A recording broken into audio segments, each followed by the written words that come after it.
Hey, Redcasters, be sure to subscribe to our channel and ring the bell to be notified about our latest videos. Go Big Red. Welcome to the Go Big Redcast, the Husker Fan Sports Show.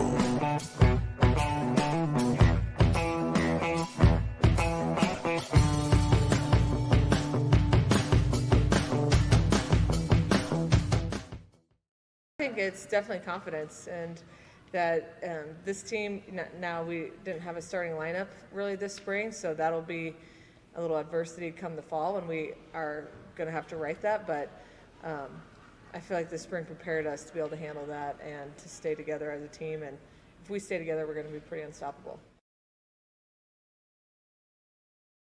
We're muted. Welcome, everybody, to the Go Big Redcast HuskHer Huddle very special volleyball 201 2025 preparation episode. I'm your host, Redcast Abbie, and our very special guest tonight is Lincoln Arneal, a volleyball writer for Husker Illustrated, co-host of the Volleyball State Podcast, and bold wearer of a burnt orange shirt at a volleyball presser one time. And I have to tell you, that was the first time I feel like I really was just like disappointed in you, Lincoln. I like to push back.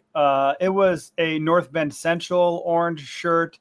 I can say this because actually I'm a former Texas Longhorn employee. In my previous life, I worked in the compliance office. So I know burnt orange. I actually have a burnt orange polo that is Texas. It was not burnt orange. John Cook was just being a little bit sensitive that day. I can't imagine why. Something must have just happened. Orange. He says orange. Yeah, glad to be here, Abbie. Thanks for having me. No, thank you for joining us and sharing your volleyball knowledge. These podcasts always do pretty well because our fans are really excited, as you know, for Nebraska fans. We're very excited for volleyball to start. And they always like learning more about the team. And so having people who can come in and share that information, it's great. It's good for all of us. Yes. Yeah. I mean, we've learned a little bit. We've had to talk to the coaches and players a couple times, but this whole thing could be wild speculation. But hey, we'll use the knowledge that we've gained from talking to players and what we've seen from the red-white scrimmage. So and if there's anything our Redcasters have come to know us for, it's wild speculation. So we're right on track here. Yes, I like it. I like it. You're in. All right. Well, Lincoln, again, thank you for joining. For people who maybe only know you through Twitter and through the things that you write about, can you tell us a little bit, how did you get here into your current role of being a volleyball writer, being kind of a Nebraska-specific volleyball writer? Well, it all starts about 20 years ago, actually. I covered Nebraska volleyball in the early John Cook days when I was a student at the University of Nebraska for the Daily Nebraska, and did it for about 3 years. Really enjoyed that time and kind of fell in love with the sport way back then. Back when, Sarah Pavin was playing. I got to see some Melissa Elmer. Saw a very different era of Nebraska volleyball and kind of followed it a little bit here and there, helped out. When came back to Lincoln for school, helped out when Nebraska's 2008. I was there at that famous semifinal match where they almost upset the Penn State team in the national semifinals. And it kind of been around the program a little bit, but really kind of dove back in 2019. I took over for Jeff Sheldon, my co-host on our podcast, Volleyball State. I took over him covering it for the World Herald, and really I was covering them full time and full-time and a part-time job in 2019. I've been covering it ever since then. And really, that was kind of a fun time to get into it because, people cared about that, but I've really kind of been front row to see the explosion of interest, passion, and just kind of people wanting to know more about that in the past 6 years too. So I feel like I got in right as I was about to blow up. So I feel very fortunate, and I enjoy covering it. I've never played volleyball, but I've been around it since my high school days. I went to school with a girl who played Division I at Kansas State. So I got to see some high quality volleyball growing up and have just fell in love with the sport and think it's one of the more exciting sports to watch. So that's a little bit about how I got here and just kind of figuring out. I've always been a journalist, so I've kind of taken that and used that outlet, volleyball, as an outlet to tell stories and educate people about sports, and volleyball is right now my passion. That's awesome. I think we had Amy on it feels like forever ago. Time has no meaning. I don't know. And we both, have the view of like having played sports and like being women having played sports and getting to watch volleyball in particular kind of explode from that perspective. But you bring like a very different perspective because you didn't play. You came into this like as a media person essentially first. Yeah. So can you like, what does that look like? You talked about it explode, but what does it look like from a media perspective? Well, I will say, I've always been women's and girls sports too. I went to high school at North Bend Central too. They won a state championship, and that was my favorite. Because I played sports in high school, so I I can't write about sports that I'm playing. So I got to write about, like I said, volleyball, girls basketball, and that really kind of us realized that these were really great athletes. And so I think that my kind of perspective is as a storyteller, I think too. Even from when I was a student at UNL to the past 6 years is what's going on with the program and kind of humanizing them a little bit, getting them to getting them to know. They're not just athletes out there who are performing at a very high level, but what's going on off the court. How do they go about their training? How do they get to Nebraska too? That's one of the kind of things we've really seen is the explosion of just the national recruiting profile, especially under Jalen Reyes, that where are these girls coming from?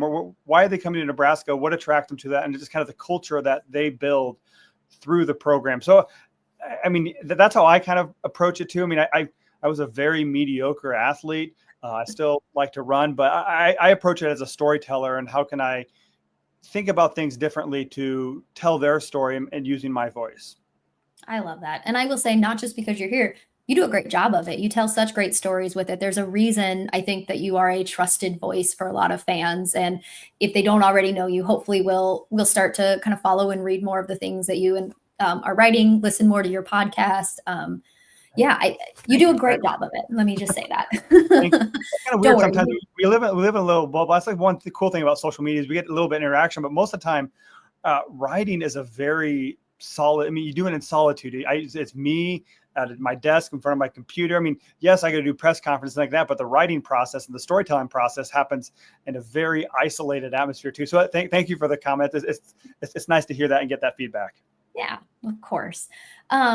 So you've kind of mentioned it, that it was, it's a fast-paced thing, but what excites you about volleyball? What is it about volleyball that A, excites you, makes you excited to write for it, makes you want to tell those stories in general, and then maybe specifically Nebraska?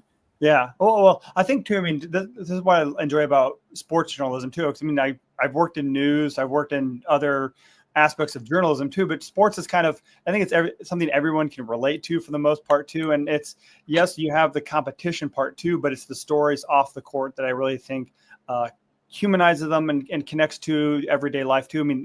Facing adversity, things like that. So what I like about volleyball, it's just a combination of a lot of great things about athletics. You have power, you have grace, you have just the camaraderie. Very rarely in other, football has a huddle where they get together. Well, not anymore, but they used to get together before every play too. But after every point, the volleyball players get together and they have that moment of looking each other in the eye, picking each other up, giving words of encouragement or celebration as well too. So it's just a lot of energy on the court too. And being able to watch it over the past couple of decades at such a high level, I think really makes me appreciate the sport, what it brings and how it brings everyone together. And I think, I'm a native Nebraskan. I grew up here. I've been around the program for a couple decades. So I think it just, but covering Nebraska volleyball has allowed me to do more things at a national level too, because so many people care about Nebraska. It's under a microscope and other people are just, how does this program in the middle of the country become a juggernaut? And I think that's allowed me to expand and do some more national things, writing for national outlets or making kind of getting outside of the Nebraska bubble a little bit. And also, I think the important part of this too, my number one Gallup strength is context.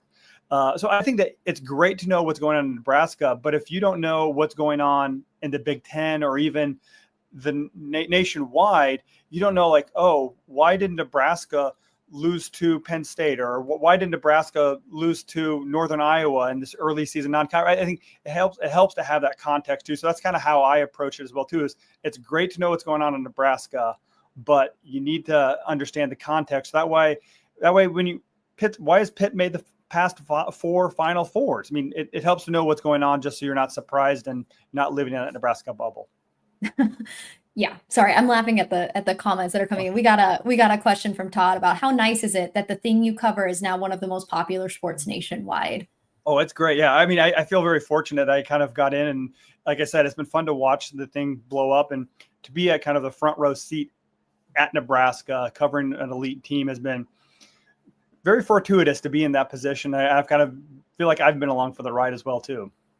Yeah, it's just even like being a fan and being somebody who just like talks about it online. It's been great. I've met so many people and like from other like schools and programs who they support their team, but then they're like, but we really like you guys. And we're like, that's such a nice feeling. Like, usually teams that do really well are that like, we don't want you guys to win. But I think that just is credit to what John has kind of built and sustained, and even Terry Pettit before kind of built and sustained for so long, is that we do things in, I don't want to say the right way, but like in a really good way that makes people want to emulate it. Yeah. And it's sustainable too. I will say, this is volleyball reporting is my part-time job. I have a full-time job. I work for Nebraska Children and Families Foundation, but whenever I meet someone, like I tell them, this is what I do for a living, but let me tell you what my actual more interesting job.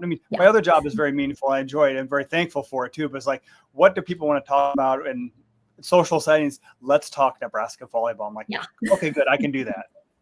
That's how I feel. Like I have a real job. It's fine. It pays the bills. It's great. I like it. But I'm like, ooh, I get to talk about volleyball today. Yes. Wonderful. That makes my heart so happy. But our household can only afford one professional sports person at a time. So yep, I hear that. It's a great side hustle, but sometimes it feels like a full-time job, but it's a full-time interest job, at least for sure.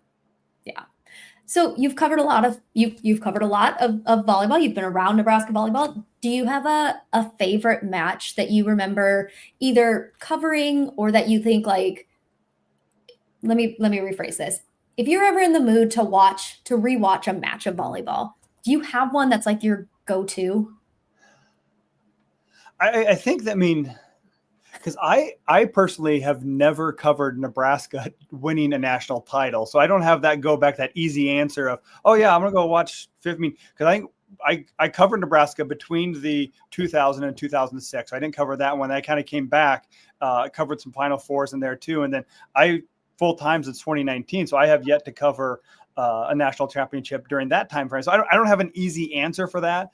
I think that, most memorable one that I've witnessed, I can go back to that 2008 match against Penn State. That's where I was in law school that time. So I went up to Omaha for that match. And I remember it was very treacherous. If I'm remembering it rightly, it was a snow game. In Nebraska, it was where fans were lucky to get there. And I remember covering that. I wrote the side story about Corey Cooper sitting on the bench, waving her towel, wearing her camo jacket. Sometimes I go back and read about that story too. So I think that as far as going back and watching matches, I think one thing that I have gone back is the miracle in Seattle when Nebraska was down in the 5th set. Was it 9-3 or something like that? Something outrageous. Yeah. I've gone back and watched that one. So that's kind of a fun one to go back, just that the outcome now and just to really enjoy the tension and stress. Like, I know this is going to turn out, but how do they do it? I think that's the most exciting part, is watching how they're going to do it and how they're going to rally and win that match eventually. So I think that one's another one up that's easy to rewatch. Do you have any that you've watched as somebody who covers? Mm-hmm. Do you ever miss being able to watch as a fan, or do you find that you watch it as a fan as you cover? I think, because when I'm watching it and covering it, I have to think, what am I writing about? A lot of the times during the most important matches, I'm writing as I'm covering it. So I don't have the time to think. Like sometimes, I do want Nebraska to win at times because that often means I get to go to the Final Four. I get to write more and to cover. And also sometimes players are more willing to talk and exciting to talk to after a win than a loss too. But I think that I think about it in that. And also sometimes I think whoever wins the first set is who I want to win this because I'm against an impossible deadline. I don't have to worry about that as much now that I'm not writing for the World Herald. But I think that that's kind of, I don't know if I've written or kind of the fan has gotten out of me. I have interest in, again, I know a lot of the players too. So I like to see them succeed and achieve their dreams. But I mean, even when I was watching, I've been a journalist for 25 years or in some capacity. So I've taken out a lot of the rooting interest too. I mean, I like storyline interest that I want to cover, or there's possibilities that work. So I feel like I do watch matches very differently than that, but it's been such a long time since I've been able to do that. So I may have forgotten what it's like to watch as a pure fan. I get that. I think it's a little bit, once you see how the sausage gets made, it's hard to enjoy it. Dustin talks about that all the time, that it's hard to turn that part of your brain off when that's what you've been used to. Sometimes when I watch professional sporting events too, I'm like, oh, if I were covering this, what would I write about? Or what would be a great storyline? So it's seeped into other parts where, like, if I'm watching a football game or an NFL football game, like the fan of me, like it takes over your mindset of how you watch all sports, not just the one that you're specifically writing and working on. Yeah. I think about, I don't know if everybody watched Big Ten Media Days, the individual questions or the podiums. But it made me think when that one person asked somebody, like, how do you watch film? And it just makes me wonder, like, I wonder if these players forget how, like, do they know how to watch for fun, or is that part of their brain always kind of on too? And is that, I mean, yeah, once you kind of get into it, especially for a sport you play, I mean, imagine for volleyball players, it's easier to turn it off when you're watching a different sport. But if you're watching volleyball, it'd be so hard to like analyze it, like looking at different what offensive patterns, how is the block lining up too. So it would be hard to turn it off for your sport too. But hopefully they can do that when they're watching other non-volleyball sports. I hope that for them. And I hope someday they get to be able to watch for fun, because it is a joy. I mean, as stressful as it is, it's a real joy to be able to turn it off and just live in that very tense moment. Yeah. I mean, there's nothing I enjoy too. I mean, I was thinking about the 2001 championship game too, covering that and being on deadline, like, oh crap, we're going to a fifth set. I got to rewrite this story. Like, I mean, it's adrenaline, it's stressful, but it's a rush to write about. And like, after you hit send on that email and send a text message saying story is in, it's like, oh, exhale. I mean, it's a rush too, as a journalist covering it, and not as much as probably as the athletes, but I feel it at times too. Well, you're going to be, it's just going to be your year, because you're going to have that rush as we win a national championship this year. Because let's hope so. I mean, it'd be kind of cool. I mean, I think I wrote my season preview too of all the storylines of what happened last time Nebraska had a coaching change, national title. What happens last time Nebraska, or what happens the last time the Final Four is in Kansas City? National title. So, the storylines are there. I'm excited. I'm ready to write about those. So we'll see. I hope so. Well, that is a great segue into our next segment. I think it's definitely confidence, and that this team, now we didn't have a starting lineup really this spring. I'm all over the place. It's pretty apparent the first day I came to the gym that this group is really hungry to win, and I think falling short, for 2 years in a row will eat you alive a little bit, and this team is getting eaten alive, and it shows when they play. So I'm excited to see what they can do on the court when we're all together. And of course, being back in Nebraska, it's the fans and the culture and just the game day. I can't wait to have the first game in PBA and again, share this journey with so many people that care so much about it. So there's another storyline, right? 2 years of all the expectations and just falling so short, like so close. So close, I mean, yeah. I can't. I went to that Final Four game last year, and was so like, after that second set, I was like, I had my tweets ready. I was going to like, and then I just and it was every point just felt, and I was like, oh, I felt so bad for those girls. Well, yeah, especially they had a swing in the fourth set to win it too, and after that didn't happen, that's when I went into panic mode too. Is like, oh, I need to write I had the story written. I had my story written, ready to go. Like, I need to write a version of this if Penn State wins too. And I mean, I can't imagine I've talked to them the last 2 years, and just those aren't fun locker rooms to be in. No. I'd rather be anywhere else. But I mean, the raw emotion that they're feeling is, and you see it carry over too. I mean, we've heard from players like Rebecca Alec who lives and dies by each point with the intense way she plays too. So it's, I think, I mean, that's why I think Danny is going to be so good for them, because I think she takes that edge off as well too. I mean, Danny's been there too. She was in the title game last year, and she was in it in 22 as well. So she knows what it's like to be that close and not win it too. So I think that's why she's going to be good for this team. And I mean, John Cook is always intense too, but I think Danny humanizes it a little bit more. Maybe takes the edge off a little bit too. I mean, is that the impression that you get from Danny at least? Yeah. And from Danny, and I've heard a couple players talk about how just her energy is so different. And they've said, like, maybe because she's a new mom, maybe because she's a woman, maybe because she played here and she gets it. And so there's just a slightly different energy about her that's maybe a little more personable. You know, I mean, I think Merritt and John have both kind of talked about, like, it took John a while to kind of chip away and figure out that he has to be different. And here you've got somebody who instantly is different and instantly has this, like, yep, I've been there, I've played this, I've been at this level multiple times at different places. And I do think that she seems to bring, whether it's I don't know if it's a calming energy, because I can't quite tell with John if that, like, stoicism is calming or not. Yeah. But it does, for lack of a better term, feels a little more nurturing. Yeah. And I think even just that difference could be, I heard Harper kind of mention it, that, like, it could just be that little bit of difference is what puts us over the top.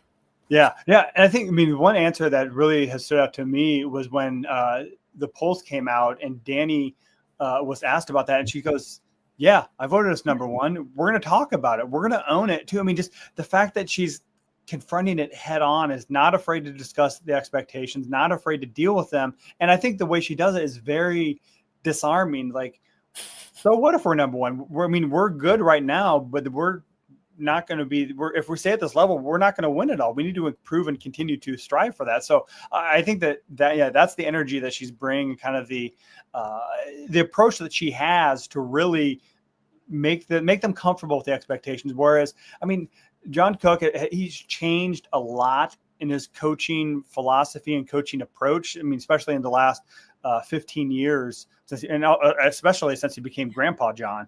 But I think it's different. I mean, he was still a very intense coach during games. I think Danny can be intense, but I think it's her nature to be direct and kind of disarm them a little bit too. And I think they have a coaching staff that also, it would be very complimentary in that as well. Yeah, you say that. I remember rewatching the Louisville game, the Nebraska-Louisville game, and they did the, like, mics in the huddle so you could hear the coaches. And even then, just the contrast, they were saying very similar things, like, don't hit at the libero, this one's not hitting as well, like, whatever. But it had such different tones. And I didn't think about it at the time, because at the time, who thought John Cook was going to retire and that Danny was going to come in, right? So we had no reason to, like, think anything other. But you say that, and it kind of brings that memory of, like, oh yeah, no, those were very different ways of getting essentially the same point across. Yeah. So it'll be interesting. Yeah, it clicks well with this team. I think, I mean, like you said, the key thing she has going with her, she's younger, she's a former athlete, she's a woman. I think that will really resonate. And it doesn't take much. I mean, the variance from winning a title and losing one or finishing in the semifinals is razor thin. And if you can get just a little bit more, and if that makes a little bit of difference, I mean, you saw the same thing with John Cook and Terry Pettit, both very accomplished coaches, but John was able to do just enough differently. And maybe there's a different chemistry or team dynamics within that as well too, but he got enough out of that team to win a title his first year as well too. Yeah. And like you said, it's it doesn't take much. And you've already, especially when you're already right there. Like it would be different, I think, if like we weren't coming off of the kind of seasons and the track records that we have. But I mean, and it's, again, I think it's telling that nobody's left, right? No, we've gotten a few people in. We didn't lose any of our freshmen, which is what we're going to talk about here. I just think that that's a sign that they trust John to make the good choice, and that they like Danny. You can trust John all you want, but if you get in there and you're just like, this actually doesn't work for me, you know, you can't blame them. They're like, this isn't what I signed up for. Yeah. I mean, we talked to the freshmen and kind of even we talked to the upperclassmen and said these freshmen signed up to be coached by John, and he's gone now. But they bought into the program too, and I think that, I mean, Danny being a former Nebraska player too, but also take that out. She is one of the best coaches. I mean, anybody would be excited to hire her anywhere. I mean, if she was, there's very few programs that would not have had her on the top of their hypothetical hiring list. But I think Nebraska was the obvious choice. It was, I mean, I think if everyone said last year, all right, John has to retire, medical emergency, whatever, who's coming in? Danny was a choice. Danny was the choice. So I think that it wasn't a surprise that Danny replaced John. It was the timing of it but I think that John's quick endorsement, working behind the scenes, the seamless transition just allowed everyone to buy into it. And the fact that Danny is one of the most accomplished coaches in the past 5-8 years seals the deal that I can buy into her vision. Yeah. And I'll tell you, when you say like everybody thought it, we, again, at that Final Four, it was, I think, between the two games, and we're kind of in line for the bathroom as women do. And somebody just asked, they were like, so when John leaves, who do you think takes over for him? And this Louisville woman in front of us turns on, she goes, it'll be Danny. Yeah. Just like no questions about it. And we're all like, yeah, probably. But we didn't, I mean, of course we didn't think, but you're right. Like, I think I talked about this with one of our co-hosts about, it was such a well-kept secret, right? That John leaving, there were no rumors. Maybe we didn't see any rumors. Nothing got like leaked or like, there's gotta be an announcement, nothing. And then even sorry, go ahead. No, I heard, 2 hours before somebody, I guess, started asking questions like, is this happening? I'm like, wait, what? I mean, then it was. So, they kept it on lockdown, and to keep, a move of that magnitude, that lockdown is an impressive feat in this day of digital communication and message boards and rumors and leaks everywhere. But then even like getting Danny in, like I think we all assumed, but again, nothing was confirmed until it was confirmed. And so I just think, even though we all kind of assumed it would happen, you never know, right? You're always, she had just come off a runner-up year. Maybe she wasn't ready yet, but you're right. Like it is the most perfect transition you can ask for, I think, from a coaching perspective. Yeah, I think I had last year, sometime in the last year and a half, I wrote because we're getting close to the end of John's era. So I'm like, I need to have a list of potential successors. And my number one was Danny Busman Kelly. And I think I had a line said, this is her job until she turns it down. And she wasn't going to do that because she had a buyout clause where she'd have to pay, every other school have to pay for her except for Nebraska as well. So it was more of the when, and I think looking back too, it's not that big a surprise too, because I think John wanted to hand off the program in good condition, and it was best scenario possible. And I think also Danny also having a second child, that's a very, very big time for family development too. You have two child, you're putting down roots. You're figuring out where you want to stay. You want to figure out, you don't want to up and move your children after a while. So I think moving here, having her second child in Nebraska, more childcare help us too for her family. I think that's the same thing happened with John Cook. Where did he want to spend his life too? He had some young kids when he was at Wisconsin and realized he wanted to move back to Nebraska, and his family started to grow here too. So I think life timing, coaching timing, it all just worked out to be perfect this year.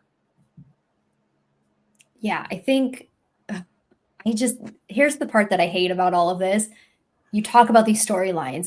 we're going to talk about this team that we have coming back. It is, you again couldn't ask for a better team. You couldn't ask for a better story. You couldn't ask for a better time for this to happen.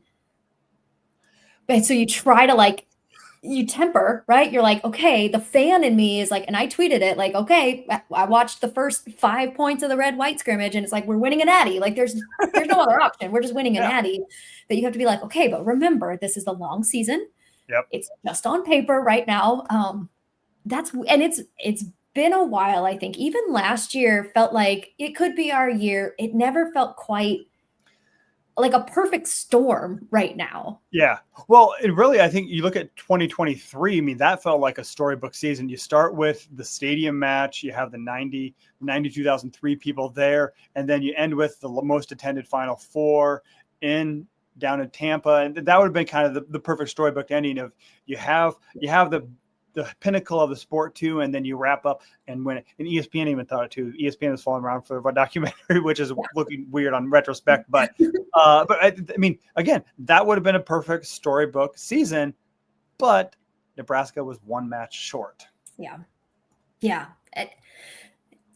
I remember when that documentary came out and I was still in very hard cope mode where I was like, it's fine. And I was like, is it better that we didn't win? Like, is it a better story that Nebraska didn't win? And Dustin goes, no, Abbie, it's not. It was the story. And I was like, well, yeah, you're right.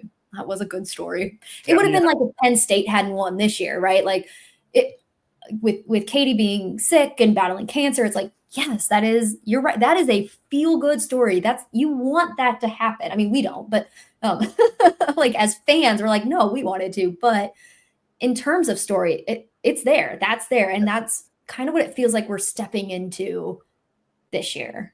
Yeah. I mean, we'll see storylines develop throughout the course of the season too, but I mean, Nebraska has one of the better storylines of new head coach taking over, the native daughter coming home and leading the program that she played in. So, I mean, there's a lot of storylines there. So we'll see if the storylines win, but in other sports, sometimes the script writers have a different idea for a finale than a lot of fans do.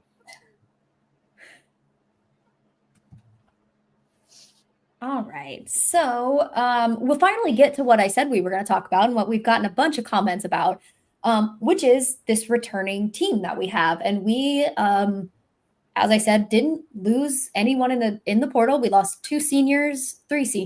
Ooh, sorry, Lindsay. 3 seniors from last year. So we're returning 1, 2, 3, 4, 5, 6, 7, 8, 9 players from last year. We can go through them real quick.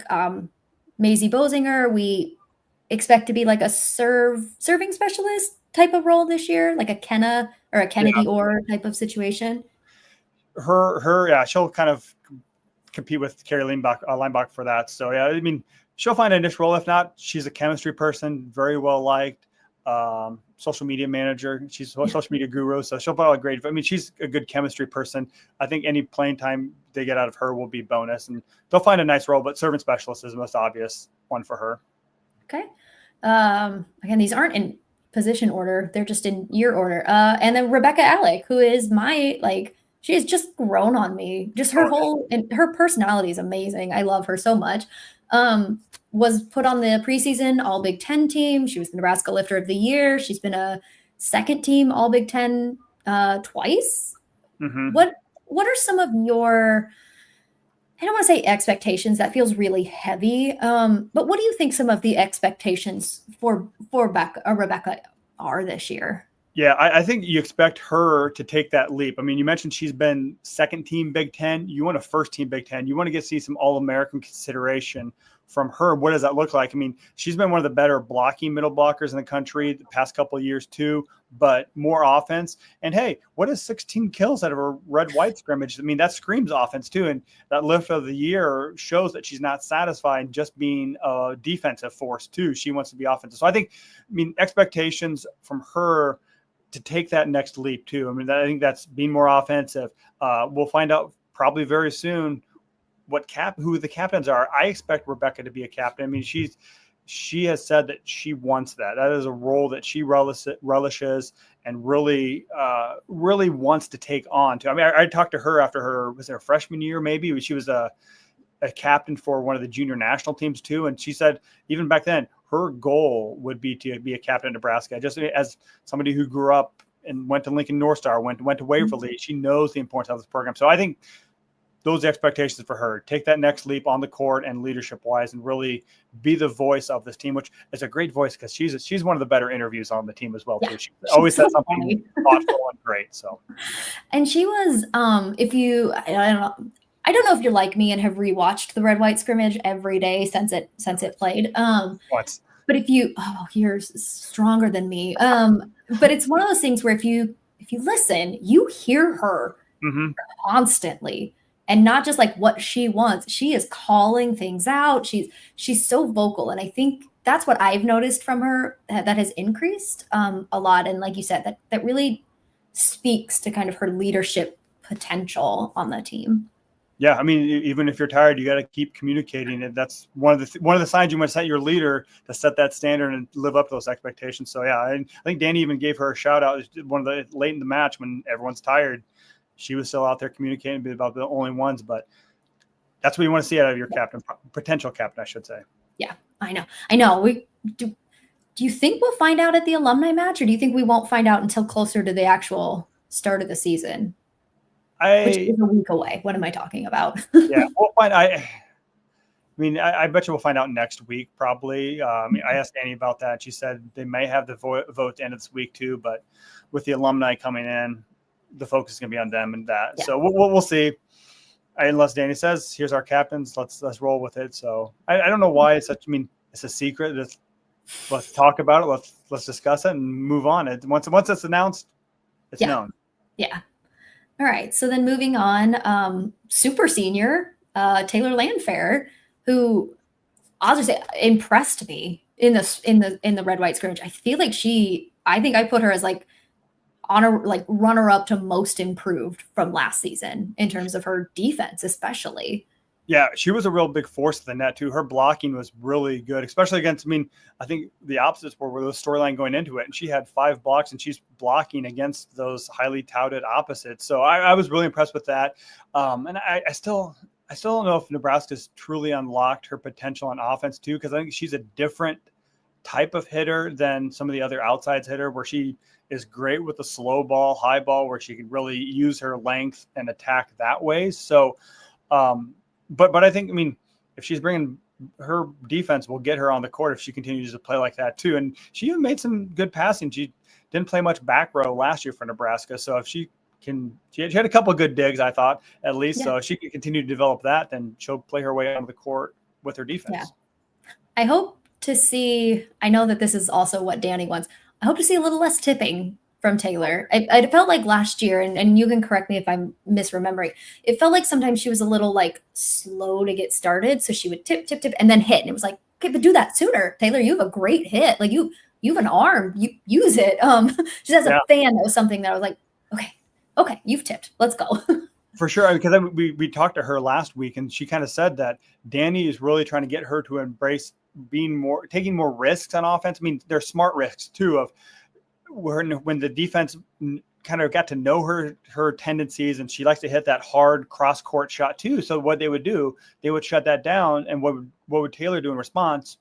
She'd tip. So if she needs to learn to tool the block, go down, if they're going to go cross court, go down the line, do a jam shot. So I think that if she can really embrace that mentality of, as Danny said, tip it, don't rip it, or rip it, don't tip it, rip it, don't tip it. Don't rip it. I'm telling her.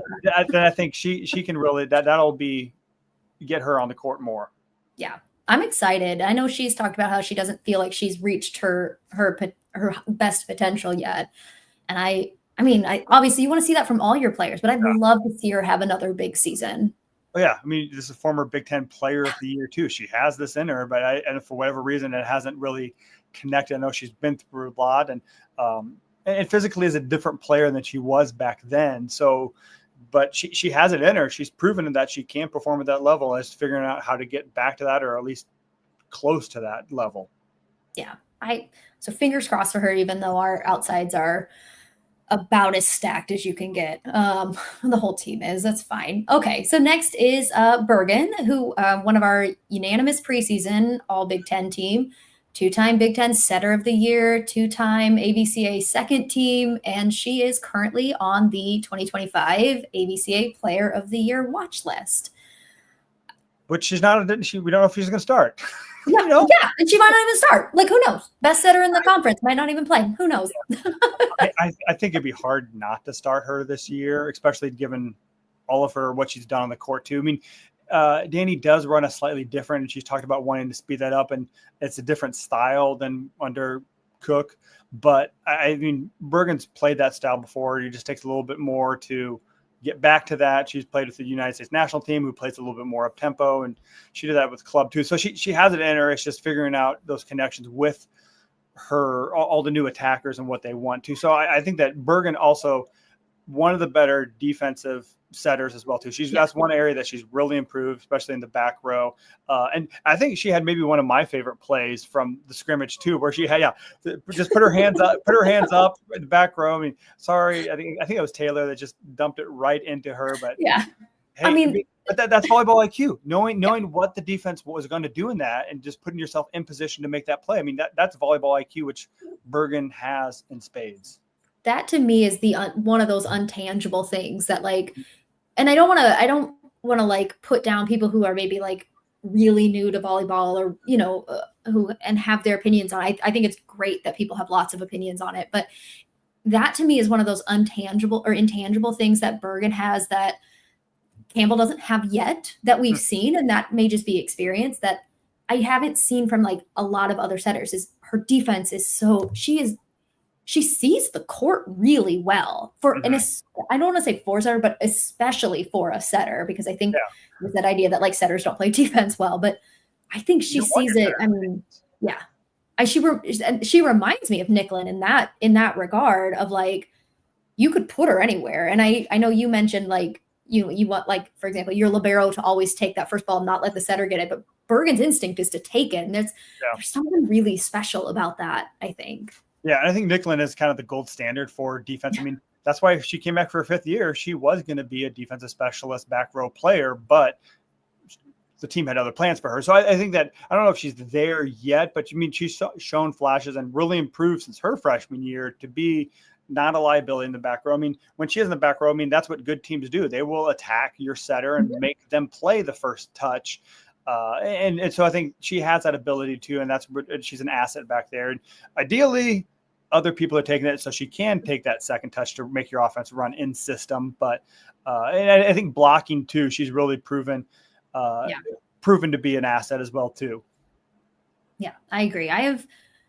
It'll be interesting. We'll get in when we wildly speculate about the season. We have some good questions about Bergen and Campbell and their systems. I think the other thing we haven't talked about too is her leadership too. I mean, she was the lone summer captain. I think that you want that out of your setter too, and I think that's what she's bringing to the team as well too. I mean, she's not the loudest player. I mean, this is a team full of loud personalities, but she is steady. She is cool under pressure. I mean, I remember talking to her when she played on the U.S. senior women's team when she was a senior in high school too, and that's what everyone called her there. They called her Ice Bergen because she is just cool under pressure, and she's always done that. And that's what you want out of your setter, is someone to not be rattled by the pressure or the moment, to be able to stay in system. And Bergen is there already.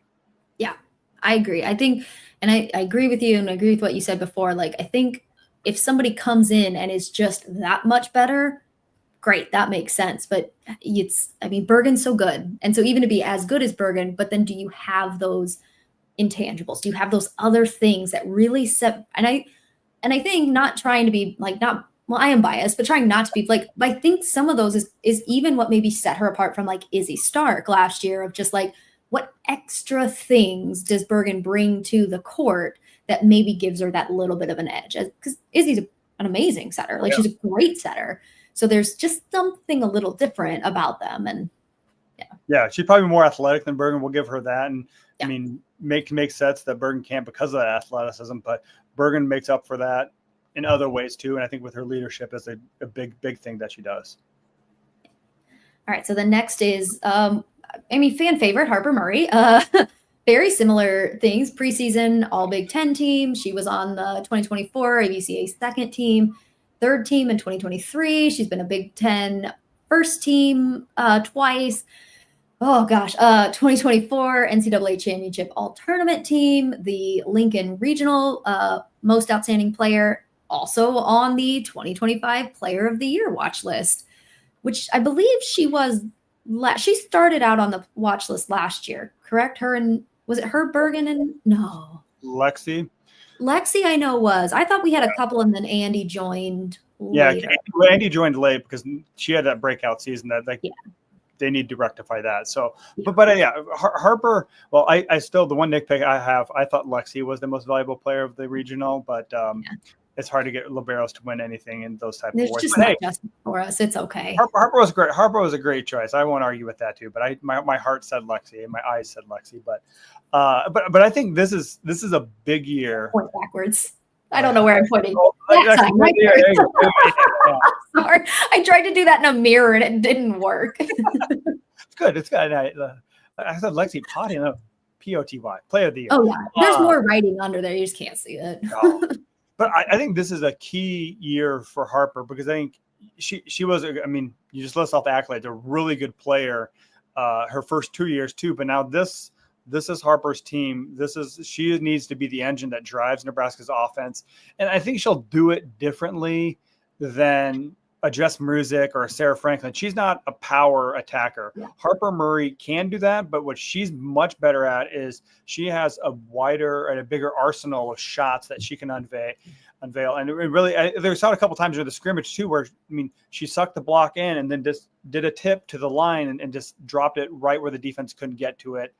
And so I think that this is a key year for her to really take over, be that person when Nebraska needs a kill, they're going to go for her. And she's proven that. I mean, the Wisconsin match a couple years ago that she did that. And just when Nebraska needs a kill late in a match, she can deliver it too. But you want to see that the whole time and kind of not have her work up into that. Yeah. And I think you're right. We've seen, you look at Harper freshman, Harper sophomore year, and just her play selection. I remember them talking about that being such a big thing. And it's almost like, well, how much more can she learn from that? And so I think it's going to be really exciting to see the craftiness of Harper Murray really come out.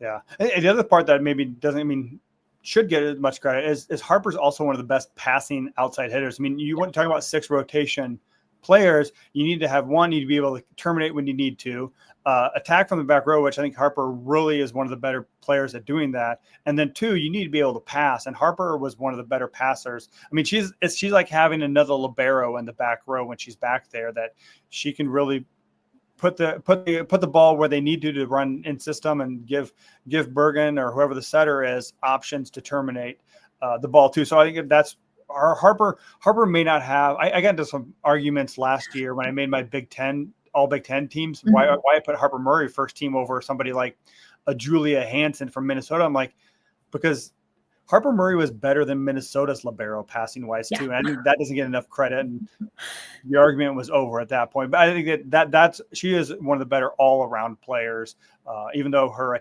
attacking numbers may be slightly lower than some of the other outsides in the conference.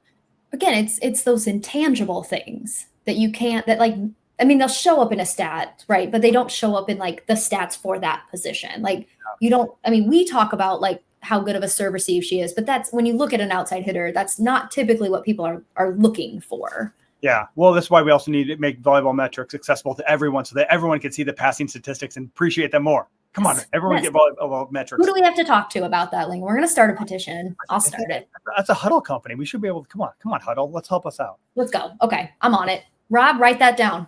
Yes. He's not listening to me.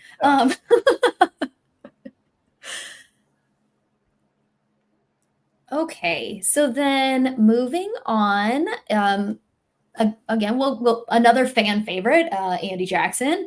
Again, all of these accolades start sounding so similar, don't they? Preseason, unanimous preseason All Big Ten team, 2024 ABCA first team, 2024 unanimous All 10 Big First team, 2025 ABCA Player of the Year watch list, and really exploded in the kind of the back half of last year, which is, it's weird to think about that. Like, you think about Andy now, and then you're like, you mean she wasn't always that way? And then you go watch her freshman year, and she was good. But you're right, she just, whew.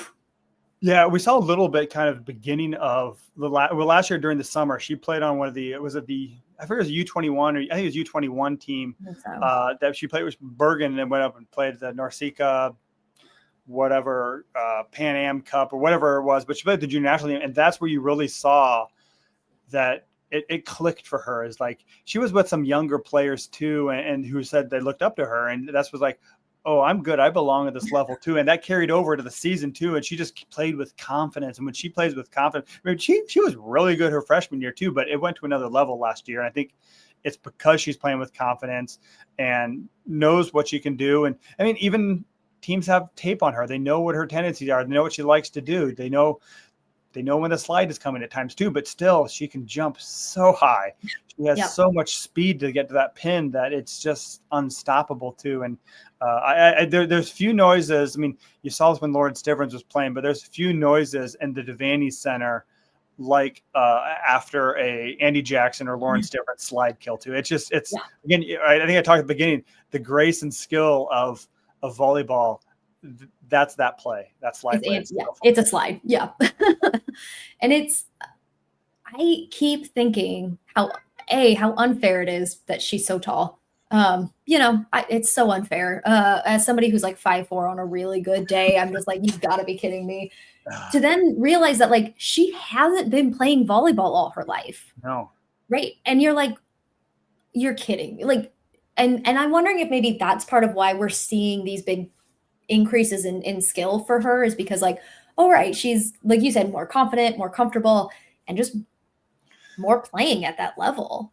Yeah, I think where you see it the most is blocking, because I mean, attacking comes somewhat easy. You could get the ball, hit ball, smash ball. It's pretty straightforward, but it's blocking where that kind of that repetitions and playing the game more really helps you to read tendencies and figure out what the team likely to do and get there and roof them. So I think that's where we'll hopefully see more development from Andy this year too, is just be more a defense. That's kind of the opposite of Rebecca. Is Rebecca, you want more offense. Andy, you want more defense. So I think that more time on the court, more repetition. And I mean, Danny's also bringing, she knows how to teach blockers too. It's not something that is foreign to her as well. Yeah. So I'm excited to see what the next evolution of Andy Jackson looks like. Andy Jackson as a blocker seems unfair. Like, as an elite blocker seems unfair. You can jump out of the gym. I mean, just you got to get the timing right and get her within a 5-foot radius. She can put it down. Okay, so moving on to, I'll call it the most talked about position. I feel like it's been a long time since we've had really a competition for libero. And I'll group them together with Lainey and Olivia, who I'm trying to remember the last time that there wasn't a this person's our libero. That's just who it is. Well, it was Lexi's freshman year, because we were coming off of 2 years of Kenzie Knuckles being the libero, and Lexi comes in and says, "This is my job." Yeah. I mean, I think that it was a little bit surprising, the fact that a freshman unseated a two-time libero. I mean, two years of libero incumbent, but knowing what Lexi would become, I wasn't that surprised. I kind of knew a little bit about Lexi coming in, so it wasn't a huge surprise. But that was the first time we kind of had a libero battle, I should say. What was that year? I mean, 4 years ago, which shows how good Lexi was, that she had on lockdown all 4 years that she was here. So but I think this is not, I mean, a problem that a lot of programs have to deal with. You saw, I mean, I think Wisconsin is probably a good case study. They played 3 different players at libero last year as well too, and I don't know if they ever really found the rhythm, and I also don't know if any of those 3 were as good as Olivia or Lainey as well. So it's an embarrassment of riches, and something that Nebraska, I mean, there's very few programs in the nation that either of them would not start at. So I mean, there maybe you count them on one hand, probably. Yeah, it's a great problem to have for Danny, and for fans. I think there's just they both bring something so different to that position that it's so similar in my mind, like to the middle blockers. Like if you put them as one person, you've got somebody who's probably better than Lexi, but like you don't. So at that point, it's almost like what do you value more at a given match? Because there's no guarantee that even like if Lainey starts as libero for Pitt, that she's going to be libero against Stanford, right? Yeah. Again, you saw this problem at refer to Wisconsin as well too. They tried the one thing because you can't suit up two liberos. They had one libero come in for serve receive, which I think is Olivia Mauk's specialty, and then they had one when they were serving a different libero in there too, so they could cover the floor and provide floor defense, which would be Lainey Choboys.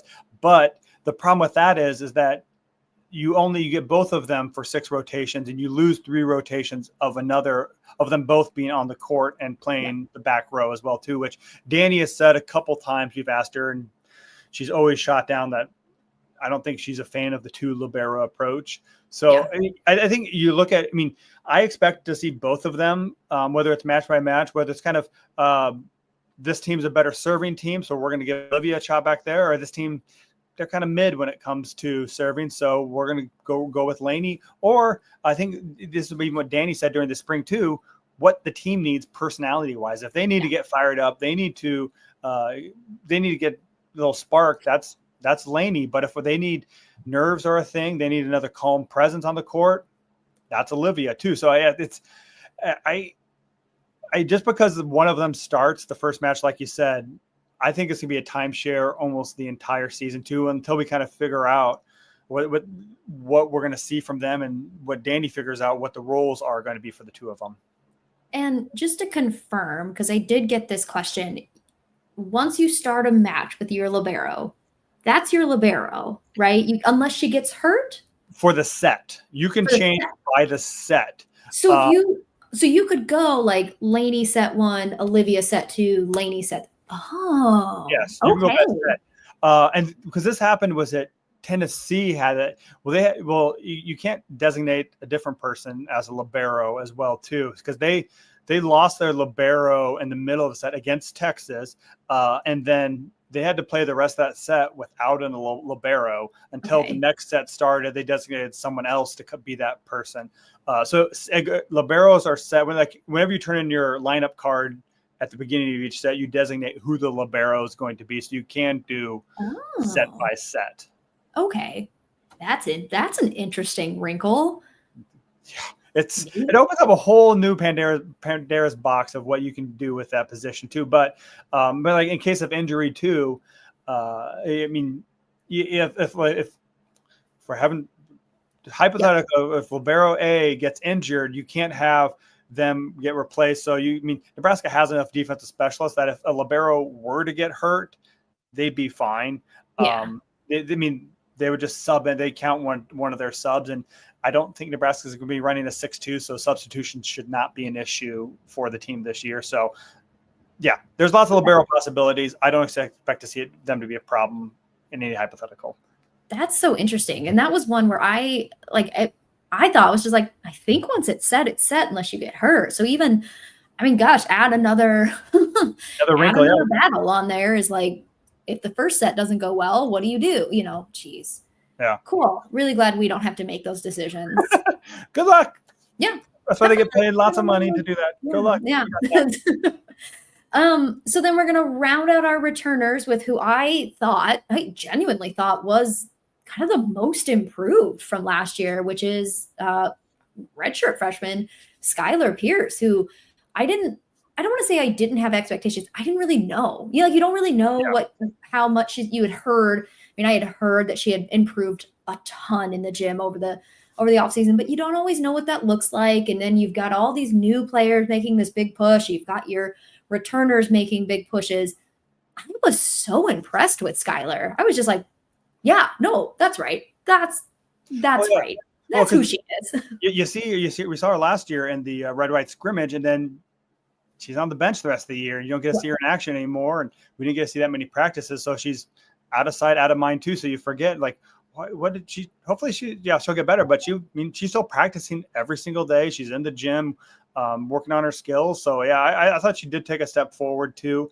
I think the hard part is this consistency as well too, and that's hard to do when you're not getting regular high intensity, because it's one thing to get reps in practice is fine too, but to get reps in a match is another thing too. And this, because there's a different intensity and a different level of competition. So, and I hope she gets an opportunity to showcase that in a match too. Just let her run, whether it's against Pitt, Stanford, or I don't know, against whoever. I mean, Lipscomb or somebody like that. Like let her have a run of an entire match to get into a rhythm, not where she's just coming in where it's 21-15 and all right, Sky, you get to finish this match, get a couple of rotations, and like let her get an entire match under her belt and really see what she can do there. Because I think she was MVP of the Under Armour All-American game her senior year, so she has skills and she has ability to put balls away too. And just I want to get a chance, because you saw flashes of it in the red-white scrimmage, especially that fourth side. I thought she really stepped up. So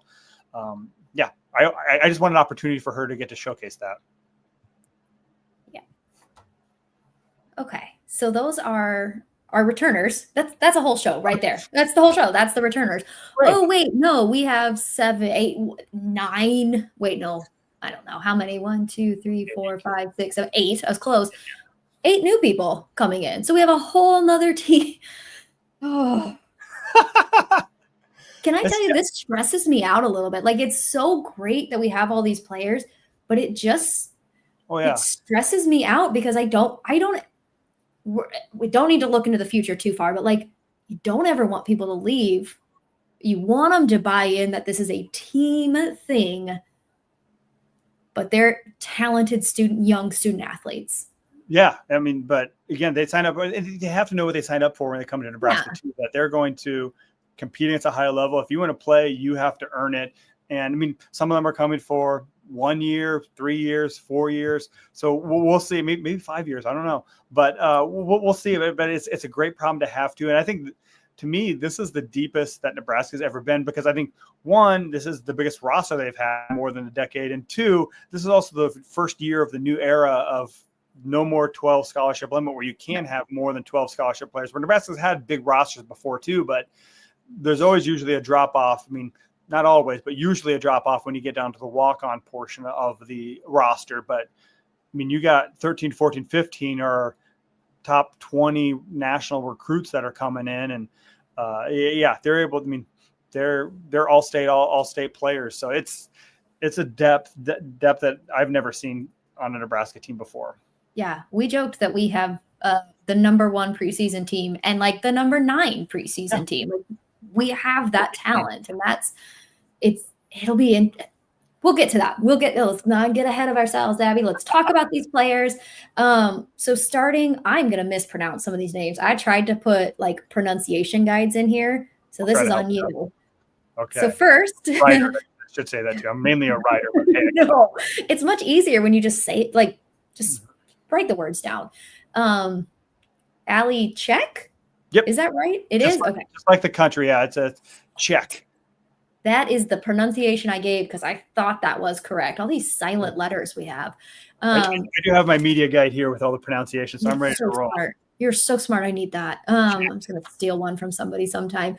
We'll get it in Nashville. I'll just take one. So she is our senior outside hitter, really our only transfer this year. Got her from Baylor, where she had been a 2-time all Big 12 second team. I was I put outside hitter. She's an oppo. Sorry, that's my mistyping. I was impressed with her, and not in a surprised way. I watched her play in that game against Dayton last year. She's very good. Oh, yeah. I just think I was like, okay, Allie.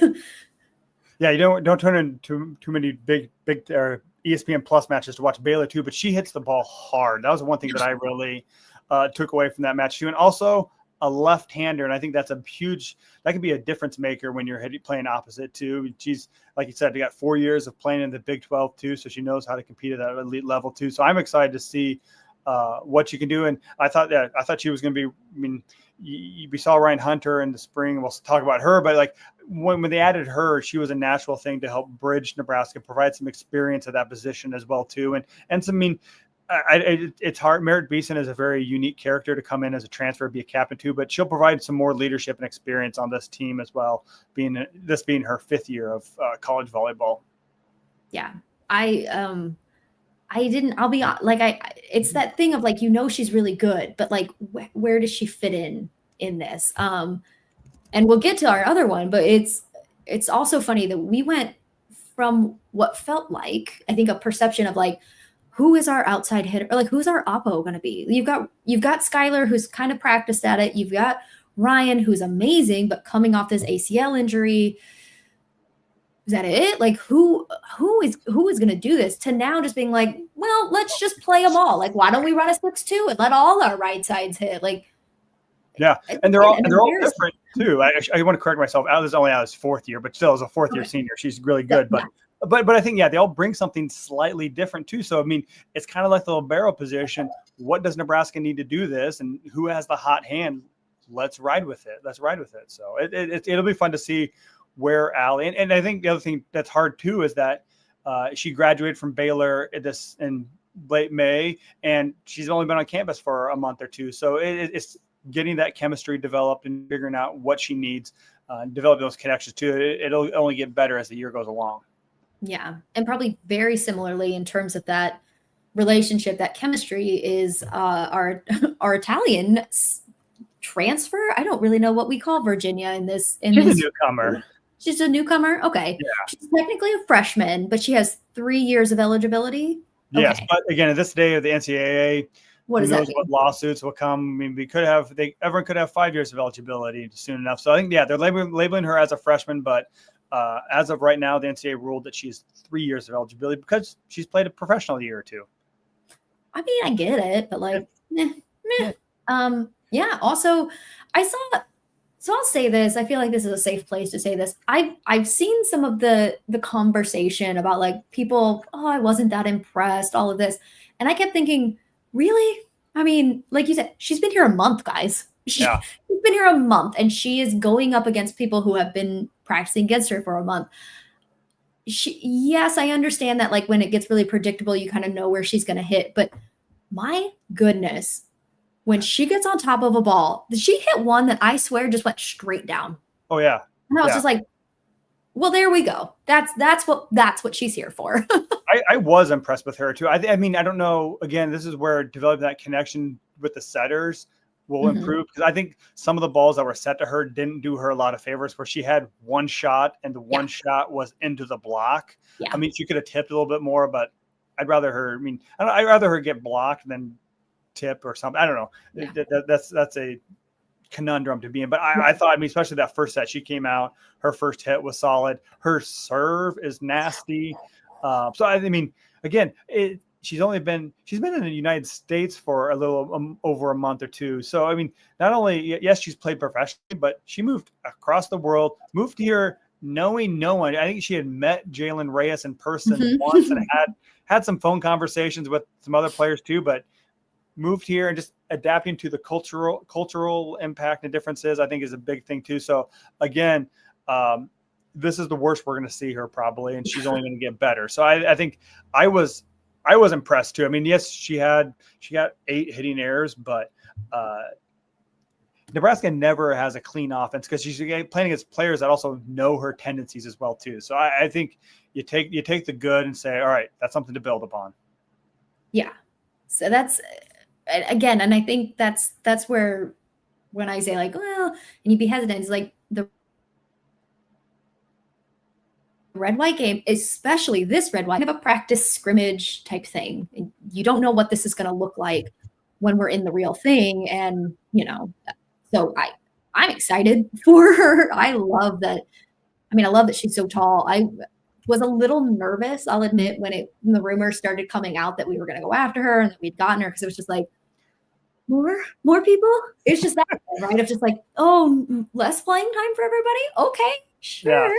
I was kind of skeptical of that too, because I thought, you have Allie, who's a 1-year player to bridge until Ryan Hunter gets her feet under, and they got another opposite, and Jane Robinson coming in next year too. So the future looked incredibly bright too. Do you need someone that's going to come in and do that? But I mean, if you get someone who is one of the better under 21 players in Italy, you take a chance and see what you get to. Because again, the coach's goal is to amass as much talent as possible and figure out how to get the best out of it. So I looking back again, it's one of those things that before I was like, really, is this happening? Yeah. Okay.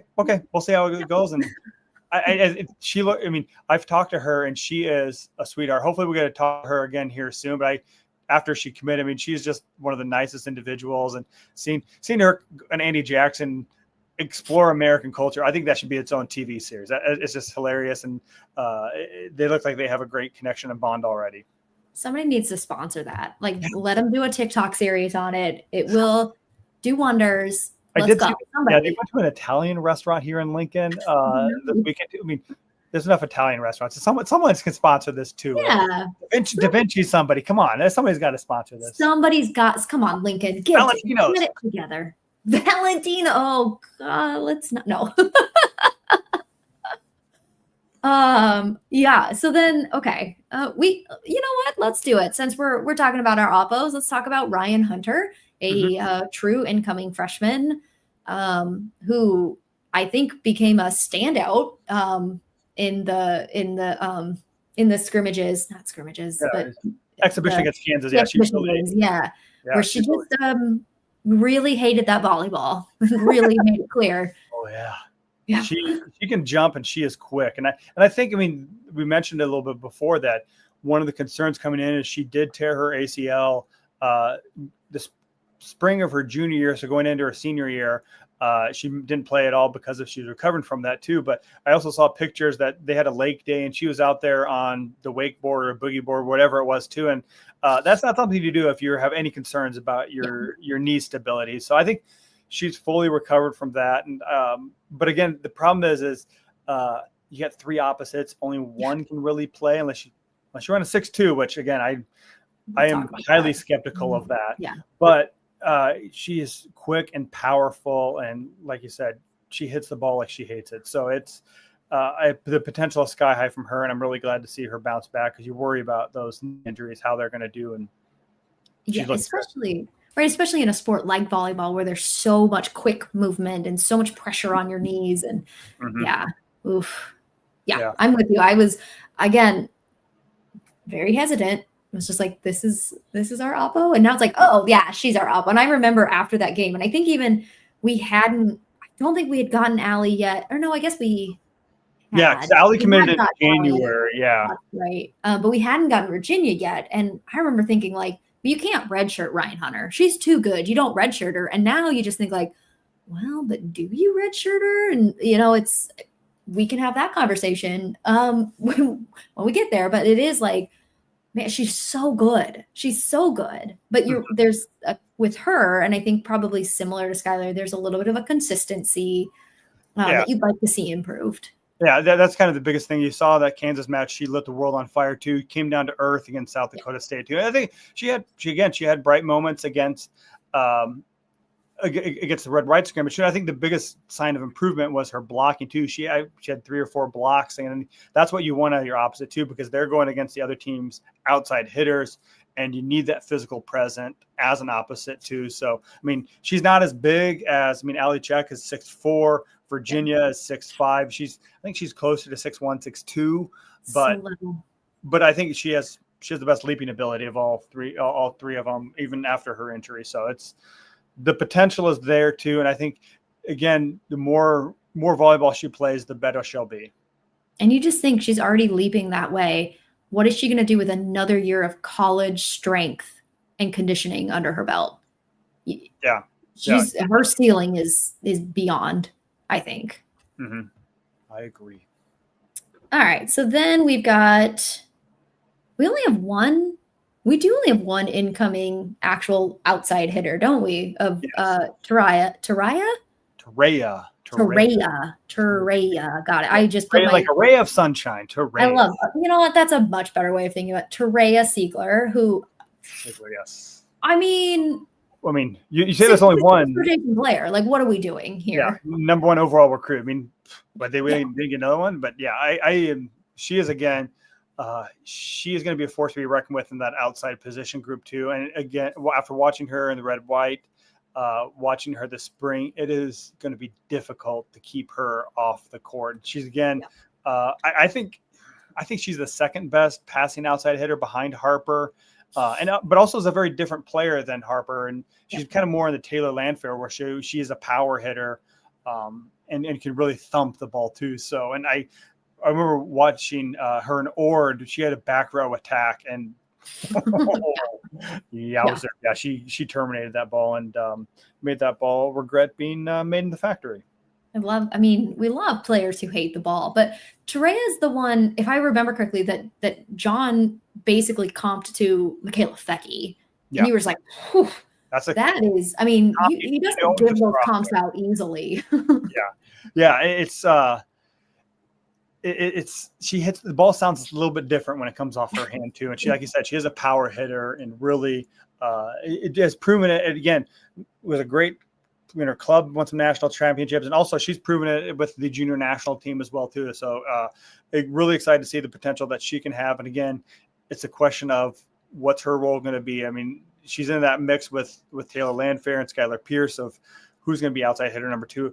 I like her long-term potential too. I think she's making my kind of dark horse pick of that. She may not start the year as a starter, but I think come December, again, it's going to be hard to keep her off the court. Yeah, I think in terms of kind of her playing like time, I think she'll be more similar to Taylor in that regard, how it was last year, where like she probably won't start. She may come in, have a few moves, and I just think at some point it's going to be like, but it's going to be her. Like and that's nothing against Taylor or any of our other outside hitters. You're right. Like, again, it's the extra things that she does that it's just hard to say that she doesn't belong on that court. Yeah. I mean, John Coco had a philosophy. If you can serve and you can pass, you're going to get on the court too. And I think Terea's already proven that she can do that. And that gives her a little bit of a leg up against the other outside hitter competitors that she's going with. So again, it's not, when you say somebody is getting playing time, it's not because the other people are bad options. It's because you're picking amongst the best options and really great options and who's the best one out of those great options. Yeah. All right. So then our incoming, we have 4 more new players to talk about, Lincoln. This is ridiculous. Podcast? Oh God, I'm sorry. Yeah, let's go. Sorry, we'll try to go through these. So then our incoming freshman DS libero, Carrie Leinbach, right? Yep, Leinbach. I was impressed with her. I mean, I think she had kind of normal freshman jitters, if we want to call it that, in the red-white game, but covered the floor well. I thought, Yeah, I felt bad for her because I think she might have been on the receiving end of one of those Virginia serves, or maybe. But, what a way to play your first college match here. Past these serves from this Italian pro, but I think that she is. I was impressed with otherwise. She really looked good in serve receive. Can cover the court very well. She's again proven herself as one of the best incoming libero recruits. So I think I don't know how they'll find a role for her as well too. Whether she's playing as a serving specialist as well, or she's getting some back row rotations for an opposite or somebody that. Yeah, they'll find a spot for her. And if not, she gets to learn from Lainey and Olivia and is part of the next line of really great defensive specialists on the Nebraska team. All right. We're going to save Campbell for the end. So we'll go with Kenna Kogel and Manaya Obeche. Obeche. You know what? I practiced that too, and I'm so bad at it. I'm sorry. No, that's one that I had to ask her when I first talked to her. How do you pronounce it? Obeche. We kept listening during the red-white game and we're like, okay, yep, we got it this time. Wait, what was it again? Like, it just, yeah. Yeah, and I think these are those 2 middle blockers are luxuries for Nebraska. Because I mean, it would have been very difficult to unseat either Rebecca Alec or Andy Jackson too. But I think they were again. We talked to Kenna Kogel after the match too because she had an incredibly performance, and she was giving shades of Andy Jackson out there too. Yeah. She is quick to the pin, quick to the attack, had a nice blocker too. So I was really impressed with her because again, she was a late commit. She committed in February. She was supposed to go to Oregon. Oregon had their coaching change. Nebraska was her dream school. She played club ball growing up with Toria Sigler. So she had been to camps here. So she was one of those kids who dreamed of playing for Nebraska, and now is getting to live that out. So it's really cool to see her get to embrace that and not being afraid to be. I mean, she's fighting for playing time, even though she came in as the fourth middle blocker, and so she's really good. And then Manaya is again a really physical presence of that. She's again kind of in that Rebecca Alec mold of. I think she had 8 blocks during the scrimmage, which. Welcome to college volleyball, Manaya. It was really impressive. The hardest thing for freshmen to learn to do is play defense, and no biggie, just 8. Oh yeah. And she's kind of also catching up. I mean, she's a very good athlete who played basketball in high school. So I again, whatever Nebraska gets out of them, I think what's going to be important is middle blocker is a very demanding physical position too. If Nebraska needs a break, I mean, Rebecca Alex just get beat up during the year. Andy Jackson has some nagging injuries too. If they can give them a match off here and there, and these two can provide a substitute that is not much of a drop off, and that's bonus for them. And that's the job I expect them to fulfill this year. Okay. Our last freshman. Again, a very hot topic is Campbell Flynn. I mean, Gatorade National Player of the Year. Like, you think like she could have gone anywhere and started probably. We know her strengths. She's super tall. She's a lefty, which you don't see a lot of in setters. That gives her kind of a fun edge, kind of when she's up in front. What do you think? What are your kind of expectations for Campbell this year? I think again, she'll be a nice change of pace too, because I don't know how much John Cook actually trusted Kennedy Orr. I think they've been through a lot together. So when Bergen was struggling, it's worked through it. So I think Danny, there's a question of how short of hook will Danny have this year. Danny always had a quick hook at Louisville too. She was not afraid, just whether it's to take someone out, she wanted to just change it up. I think Danny will play a lot more of her bench too. And you could see that with Bergen and Campbell at setter too. If my co-host Jeff Sheldon likes to say, if one hitter's off, you substitute the outside hitter. If all the hitters are off, substitute the setter. The setter's the issue. So you could see that at times too. Again, it might be nice to we'll see if Campbell gets to play during this first weekend and how much it is of a timeshare, because the goal is to have the best setter room, and Danny's been very vocal about these two together. She thinks are the best setter room. Whether one of them is the individually best setter, I don't know if she believes that, but combined they provide enough variance and enough different looks that they can be elite. And if they can both buy into that, which I have no reason why they would not, Nebraska can really ride them to great success.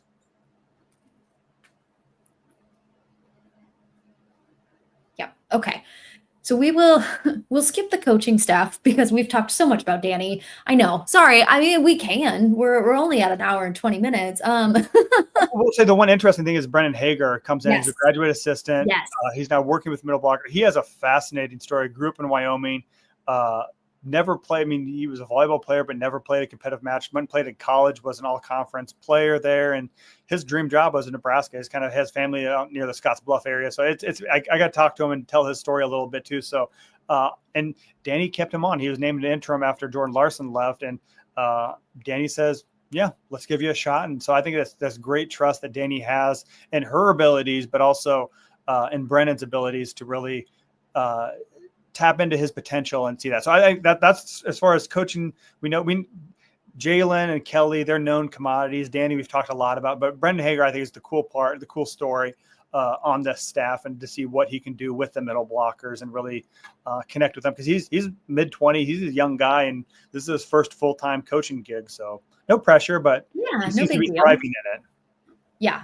We'll repost that story that you wrote about it. It was a great story. And it's a great, like, I mean, again, you want to talk about your storyteller, you get to know these people that, like, I don't want to say you'd have no reason to, but like most places don't know who their interim assistant coaches are. Yeah. They don't even know them. And so here's a great story. And it's a really interesting read. It's a lot of leaps of faith from a lot of people. Yeah, and a lot of manifesting. I want to work in Nebraska and doing what it takes to get there too. So it's a cool story, and I'm glad to see Brennan's living his dream out. And he's a cool guy too. I got to talk to him a little bit and get to know him just outside that what I wrote about too. So I hope he does well, and this is just the start of a great coaching career for him. Be a new start of the Danny Busboom Kelly tree. All right. So we're going to move on to our next topic, which hopefully doesn't take, another hour. We'll see. And that is, that's our preseason polls. And so we've got a little clip from Danny, and then we'll talk about ABCA and Big Ten. So I'm not surprised. I mean, I get a vote, and I voted ourselves number one. I think we're pretty talented. So we're going to talk about that and talk about what it means to be number one, but we're not going to dwell on that or talk about it for more than about 10 minutes. But I also don't want to avoid it. And I don't think anybody on our team is going to be surprised that we're preseason number one. I also don't think anybody believes that that's what we'll be in December, just because that's what we are right now, because they've been through it all. Something that you had mentioned that she said is, yeah, we are. But yep, we'll talk about it. We'll own it. You can't ignore it. It's there. But we're not going to live our season. What it sounds like is like we're not going to come into these games just expecting it for the entire season. Yeah, they continue to get better and improve and build that chemistry. So that's how you do it. I mean, sometimes number one is a weight around their neck, and teams really collapse under it too. But I don't think that'll be an issue with this Nebraska team, because they've been in that position before. They know what it takes to be there, and they also know what it takes to be number one at the end of the season, and they're still chasing that. So I think this is the right approach for this roster. Other rosters, we're not talking about it. And Burton kind of even mentioned that too, that's outside noise we're blocking out. But Danny's like, no, we got this. We can handle expectations. We know what comes with it. So there's something really refreshing about, I think, a coach saying like, yeah, we know we're good, but we know we're not. Like, we know we said we have to keep working at that. And it's kind of like you said, like, I don't remember every press conference. This is not like, this is a little bit of my memory bank being a little empty, but like, I don't know if I can recall a time where John would have ever said like, I know we're good and I voted for us. That feels so like, no. Like, it doesn't matter. We don't talk about that. Yeah. So like he viewed it more as kind of outside noise and distractions too. I mean, they knew what they were chasing. But I think it's a smart approach, because they're part of a bigger ecosphere and it is kind of environment to that this is part of the discussion going on around the teams that it's impossible for them to avoid. And if they own it, again, you talk about it now, it's not a story later. Yeah. And I do want to give a quick shout out.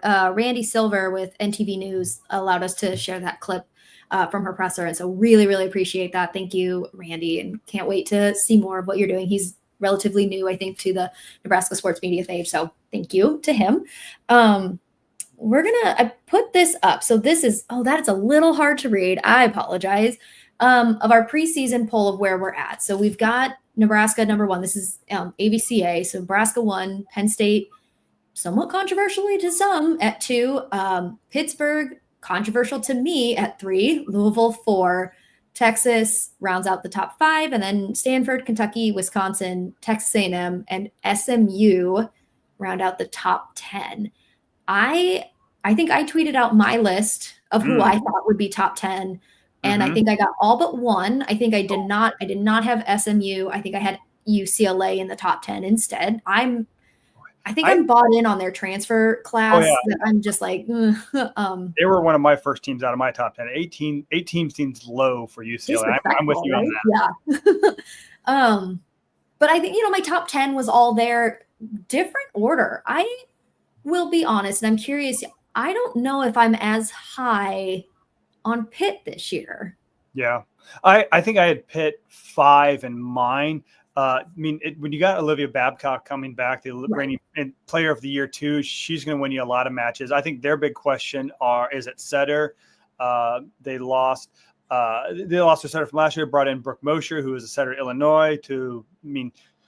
Similar system is that she now, instead of setting Raina Terry, she'll be setting Olivia Babcock, and then who's going to play libero for them too. I think those are their two big question marks. I think they'll be good, but again, 3. The top 4 teams all made the Final Four last year too, so I don't know how creative a lot of teams or a lot of voters were in their selections. So where did you kind of put them in your top 10? If I remember correctly, and I'm not going to go search for it now, I think I had Nebraska, Penn State, I think I either had Texas or Kentucky as 3 and 4, kind of up there. And then I think I might have had Pitt. I think I put Wisconsin 5 because I thought that they would just really respect Wisconsin. And then I had like Pitt, Louisville, Stanford, A&M. So that my like basically 5 through 10 was like, I don't know. These you could order these anyway. I just felt more confident, I guess, than voters did in Texas and who they're bringing back and who they're bringing on, and Kentucky. I don't know, man. I have faith in Kentucky in a scary way this year. Yeah, I think Kentucky does have Eva Hudson and Brooklyn DeLay. I mean, probably the best outside hitter combination in the country. Their big question mark. I think I might have them at 3, which may be too high, but because I think they have a question mark at setter as well too. But I'm with you on the Kentucky high. 7 was a little bit low for them. I thought just because it's one thing to have an opposite be the centerpiece of your offense. You got to have a little bit better passing to get them the ball. But when you have outsides like Kentucky does, who can terminate out a system, you're going to get a lot more points that way too. So I'm with you on the Kentucky hype as well. The one team that I was really high on was Texas A&M too. I think it's me about teams that did well. They added another attacker to the transfer portal, but Logan Lednicki, she's going to be a revelation this year for a lot. I mean, she kind of broke out at the end of last year too, but I'm buying early on the hype train for her and the A&M Aggies. Yeah, I like making that top 10. I was just like, well, of course, I'm with you. Like they did so well, especially closing out the season and carrying all that momentum that I just thought, I mean, I think it's there. Are they a top, are they a Final Four team? Are they an Elite 8 team? Probably. Yeah. I mean, if it unless they get completely hosed in their bracket, but to me, they are. I think I could see them there. I guess I didn't keep up with SMU, and I'll own that like, obviously they beat us, they beat Pitt, but I didn't really keep up with what else they had going on. So didn't feel right for them. Well, they're a completely different roster. I mean, but they're also, them and UCLA were really the winners of the transfer portal as far as haul. I mean, they were Penn State and Texas had maybe the top individual, but they had an impressive haul collectively. I mean, they get Avery Carlson, who's coming from Texas. They got Jones, like, is an opposite from Colorado State. They get a couple players coming in from USC. They know how to work the transfer portal. So I think they're going to be a very good again. But the problem with that is you have to get the chemistry together and figure out how all the pieces fit. So, but I think they have the pure talent to be a good team too. So I had them as 10th, and 10th maybe an upside pick for them too. But they proved last year too, if they get the ingredients right, that they can do big things. Yeah. Now I know there's one team on here, and we're gonna apologize. He's listening now. Sorry, Dustin, who I think is getting a benefit, and the benefit of their coach and their history on this list, especially when we go to the next slide about where they are in the Big Ten rankings. And that to me is Purdue at 15. That was a surprise to me when that came out.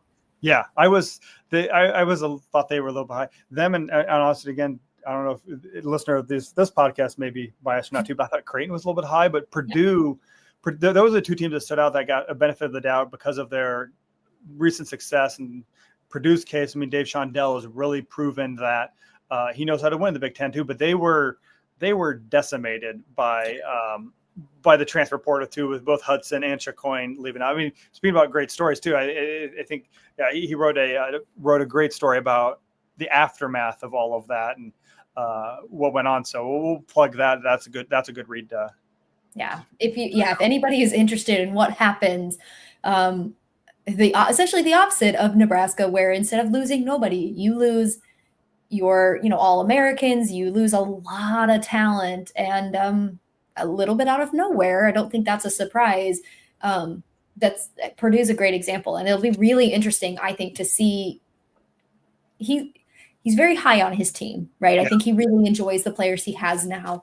It'll be interesting to see what you don't want to say what their expectations are, but then but realistically, what are their expectations, and will they pass them? Will they hit them? Are they? Because they're in a similar boat as SMU too, where they brought in a lot of transfer products. Not only, I mean, they lost those 2 outside hitters, they lost two middle blockers transferred, one graduated, they lost their starting libero graduated too. So basically they have their setter back and Anderson, and it's everyone else is brand new. So it's again, how will those pieces, I mean, a lot of them don't have the big flashy names or the long resumes as the players they're replacing, but if they're bought into the vision and buy into the Purdue program, they 15 maybe still, it's just, I know. Yep. it seems high. I mean, especially with all the question marks I have. I mean, they could get there by the end of the year, and I will, if they do, great. They've answered a lot of those questions, but before the season, that is lofty.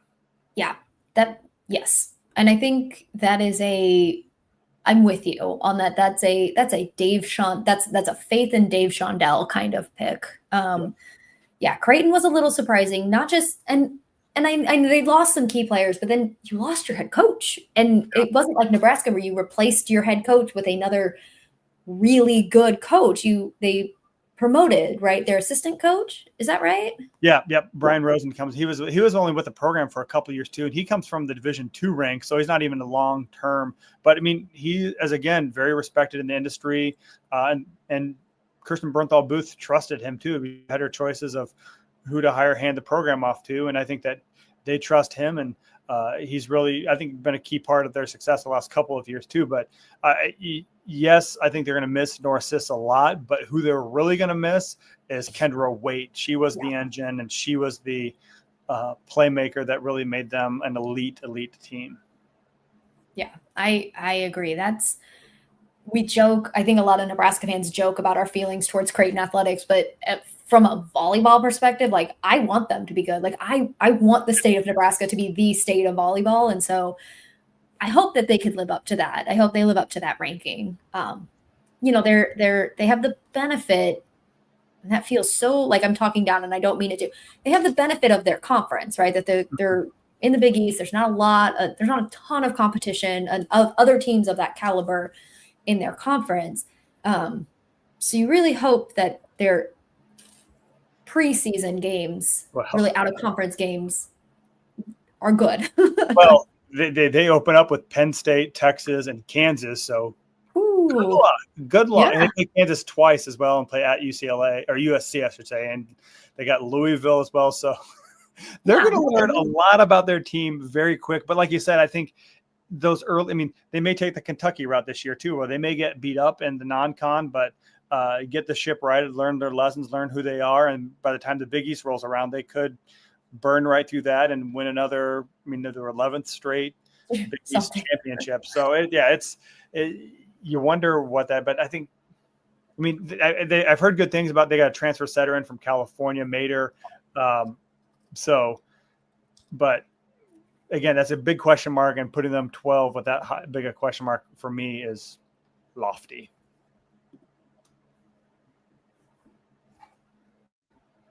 Yeah, I agree. I think we'll see. I mean, the preseason's always kind of funky when you get out of the top. I feel like the top 5 to 10 is usually like, okay, yeah, there might be a little bit of movement there, but usually you feel really good about those. But the rest of it, and especially, and I don't know because I didn't look back far enough, but it sure feels like preseason or out of conference games this year are just a bloodbath for these ranked teams. I mean, you look at Nebraska. Nebraska starts by playing Pittsburgh. We then play Stanford. At some point we play Kentucky. And then, I mean, I'm trying to look at this of like who else we play, but it's just like, okay, so that's us. Penn State played Creighton. Yeah, Creighton, yeah. Right. Penn State will play Creighton. Penn State will play Florida. I don't know. Purdue's playing Georgia Tech. We play Utah. It's like, it's a madhouse. Yeah.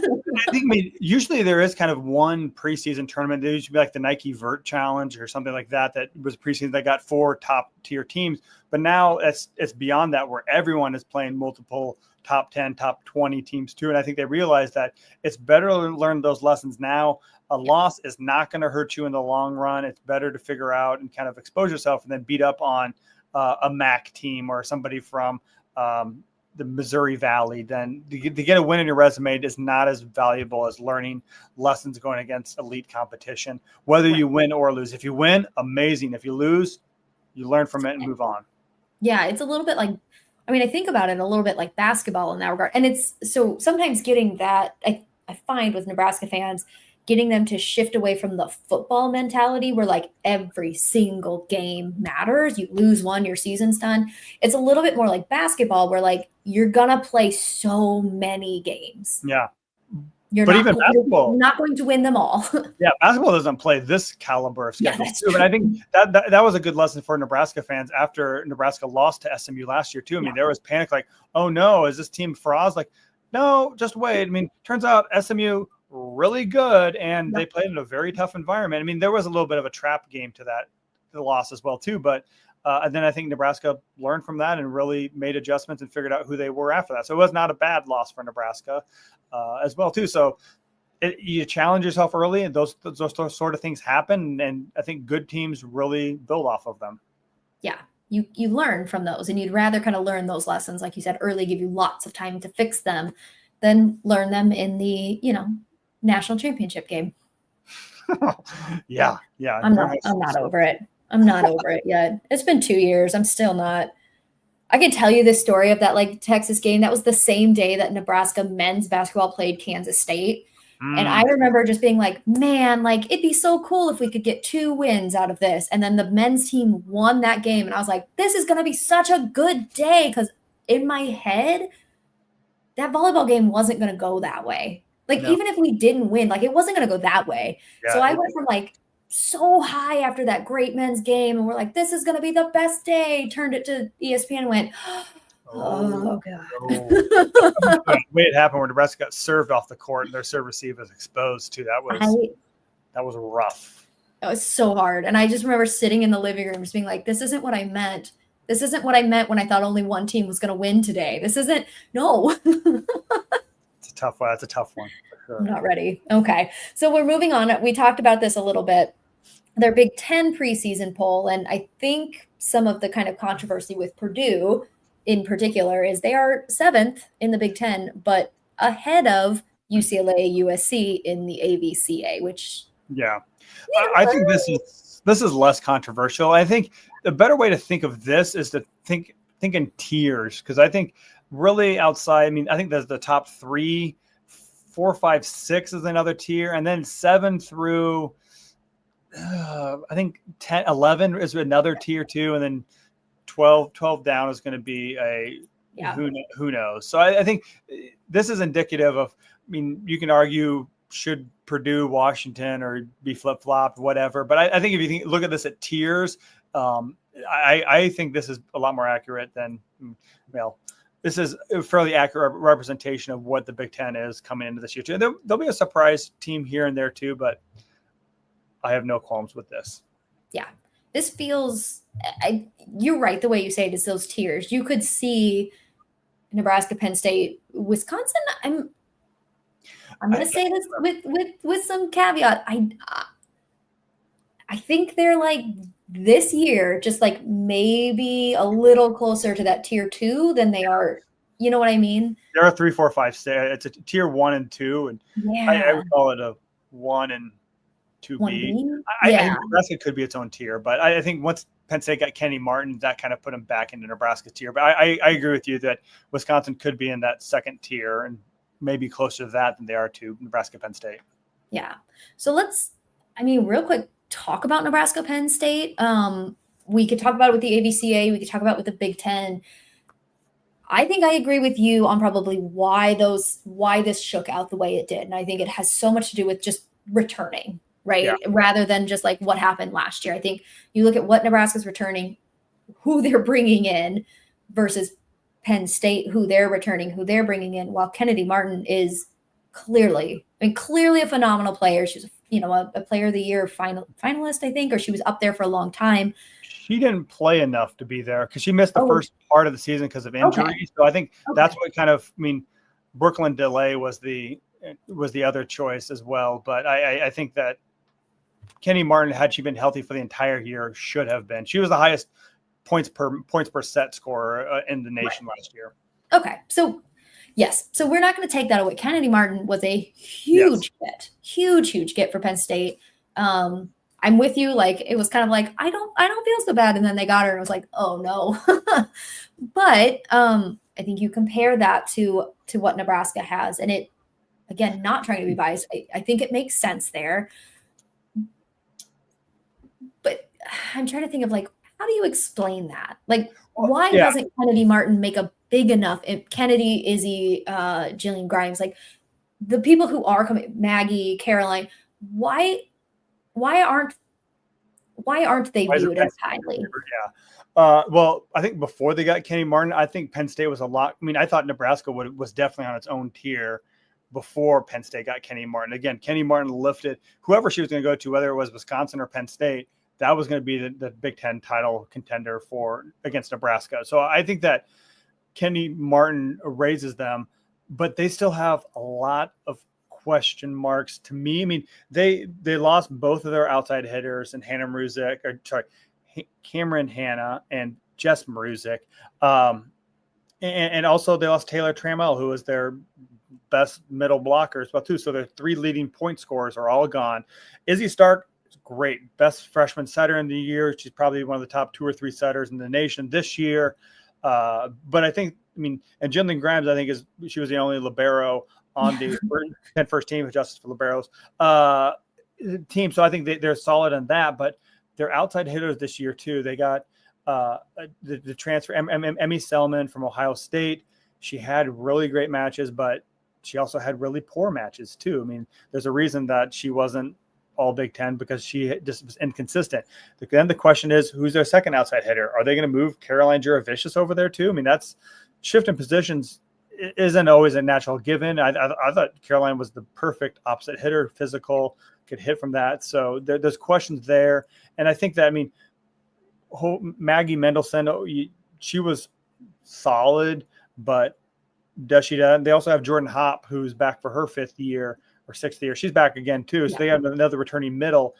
So again, these are all solid players, but if they can continue to grow and push, they'll be there with Nebraska too. But they don't. Who outside of Martin? I think Stark will be an All-American too. Grimes could be there too. But do they have another All-American attacker? And I think to only have one All-American attacker really leads them to vulnerability. And there's a reason that Florida underachieved the last couple of years too, even with Kennedy Martin too, is you become over-reliant on her, and suddenly you become very easy to defend. And is it I don't know. Let's see. Is Kennedy being an oppo, like, as strong as she is, if you're over-reliant on one side and it is your opposite, is that a hindrance, or does it not really matter, like, which side she's on? I think, the way Florida used her, I don't think it really was that big of a, it requires a different skill set from your setter. And I think Izzy Stark is good enough too.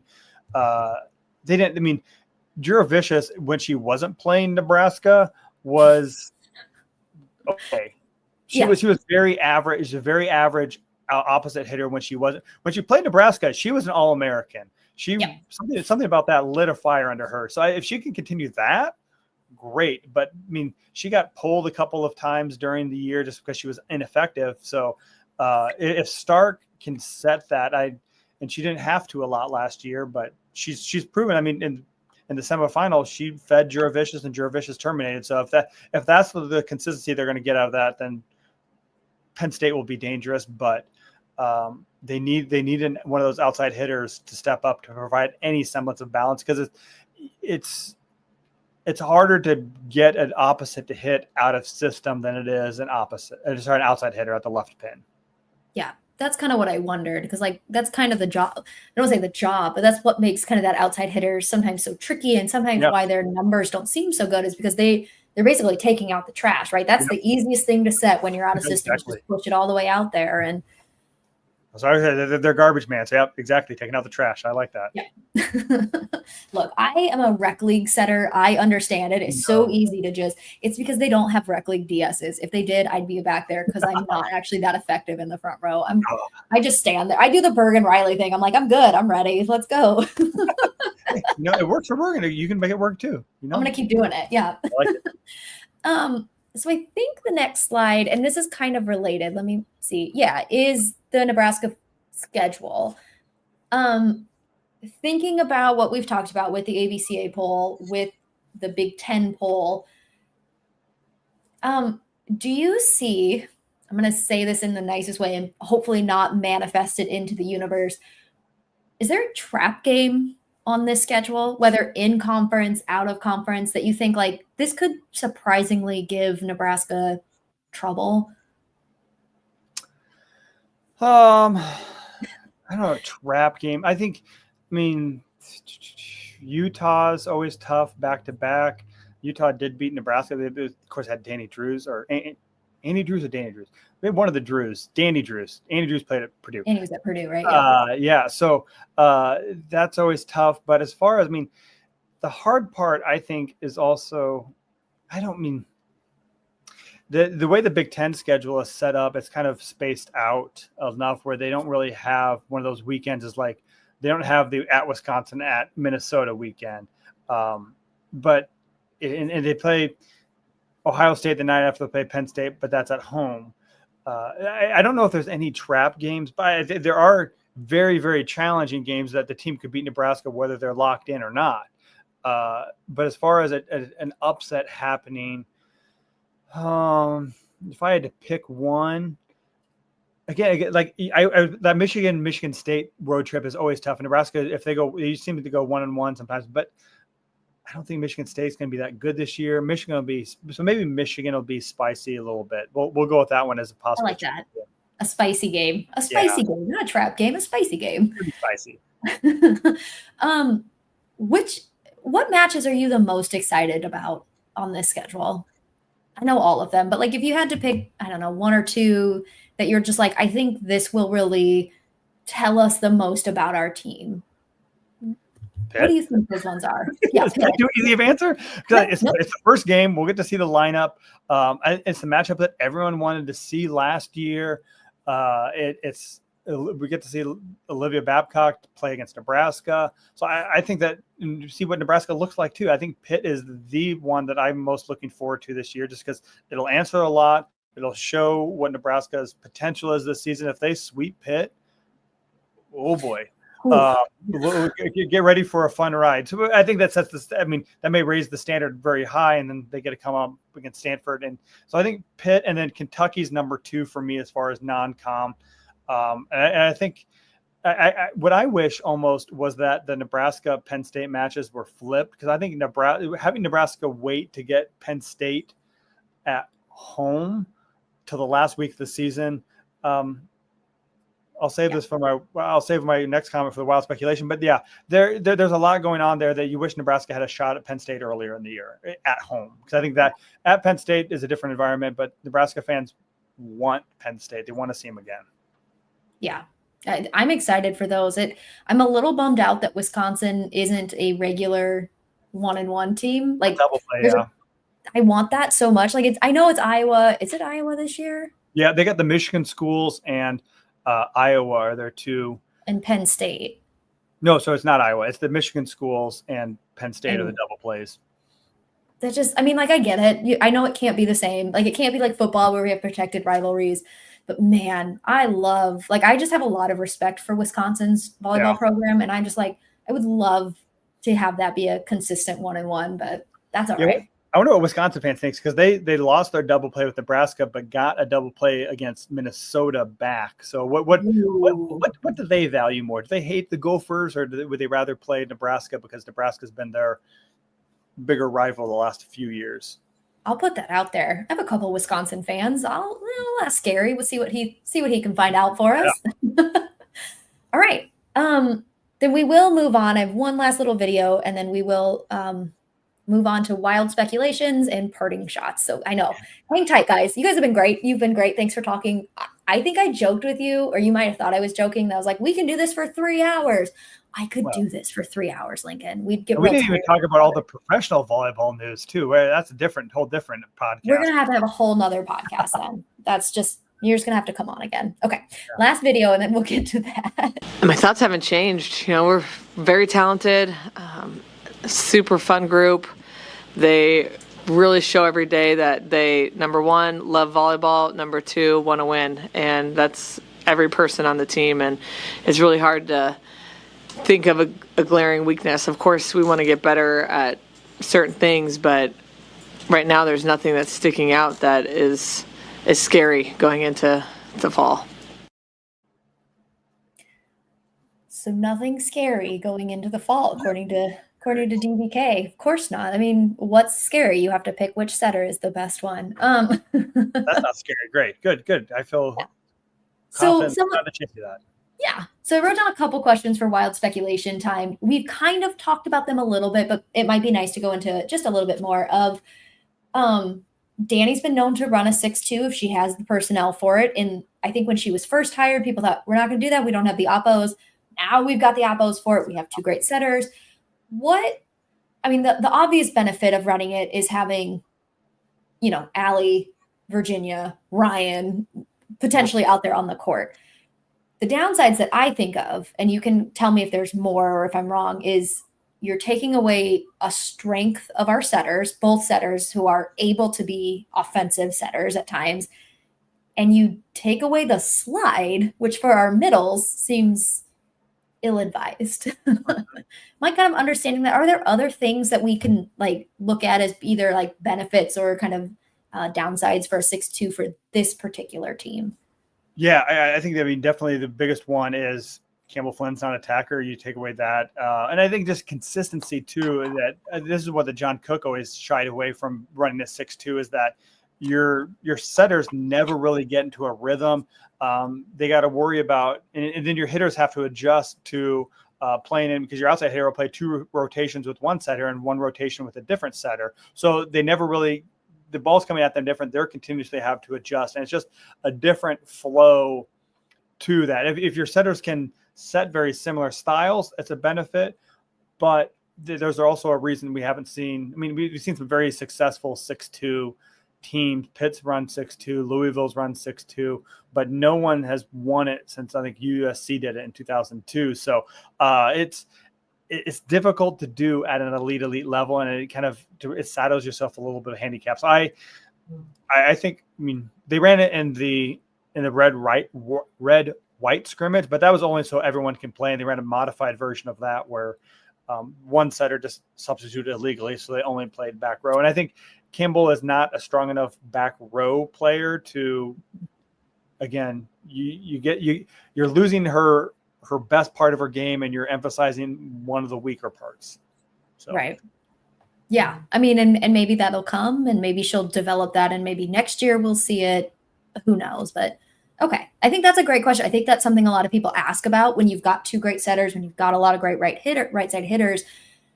And so why wouldn't we? And I think that's a great point to make. Okay. Do you think we'll see games where, and maybe not full games, maybe just sets, maybe full games, depending on who the opponent is, where maybe a Rebecca Alec doesn't play, where maybe Harper doesn't play, where maybe Bergen isn't playing? Do you think we'll see more of these games where these big veteran stars that we know are going to be able to do it don't play?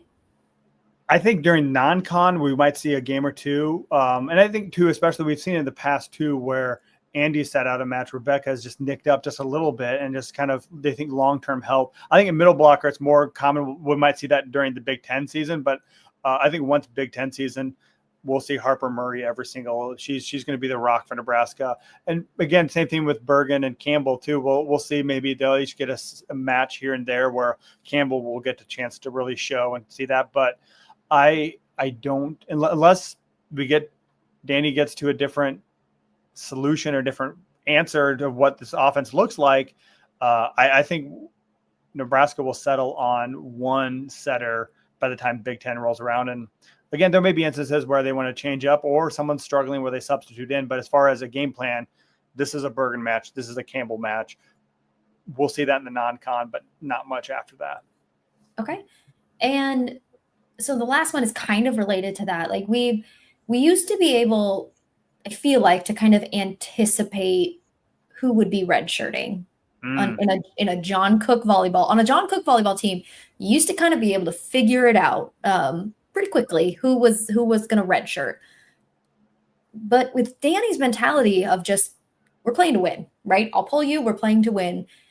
Do you think we'll see any red shirts this year? It's going to be hard to do so in this era of volleyball. You mean you could see a middle blocker redshirt too, but again, they offer such different strengths that you want to be able to call on those strengths during the year.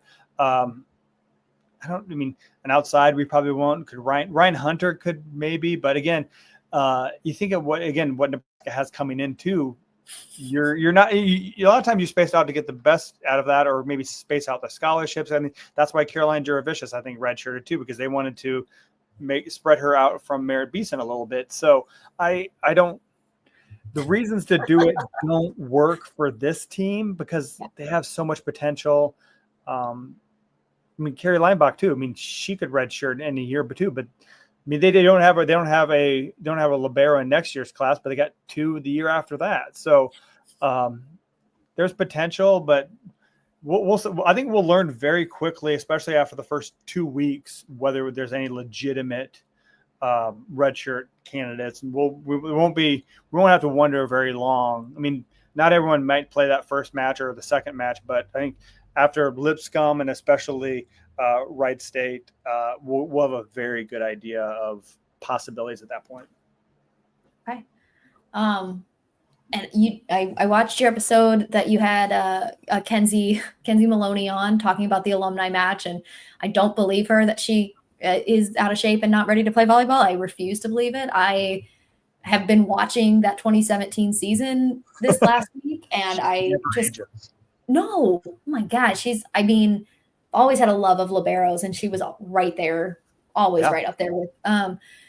So with the alumni match, I know she probably is the only one who hasn't been playing professional volleyball in the last couple of years. What, I don't want to say what do you think is going to happen? But what's going to happen in this? Is it going to be competitive? What? I would hope so. I mean, Well, Kelly Hunter's the other one who hasn't played professionally, but she's training every day with Nebraska too. You wonder, because volleyball there's a lot of chemistry and a lot of it's connection based between the setter and the attackers. How much can they develop that, or are they just good enough players where it doesn't matter, and they all kind of come from the John Cook system where we know the language, we speak all the same words and that. So I hope it's competitive. I think it'll be fun. I pray that there's no injuries for the alumni. They're all professional athletes. They'll be fine. So I'm excited to see what caliber of volleyball that we get out of it too. And I hope it's high level. I hope it's a good test for the current team. And I don't know. They're playing against a bunch of professionals. Is the current team still favorite just because of that chemistry thing? I don't know how to handicap that. That's what I'm saying. Or not.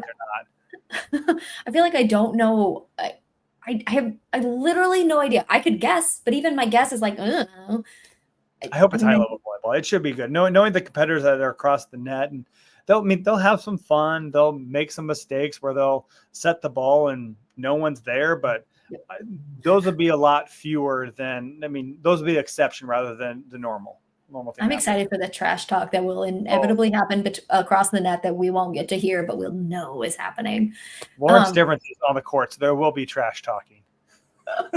You're gonna get the 2 slide queens. That'll be. I mean, could you talk about our fans loving slides. There we go. You've got slide off. Let's do it. Make it happen. Go. We're gonna count it. We're just gonna keep a tally of how many slides get done.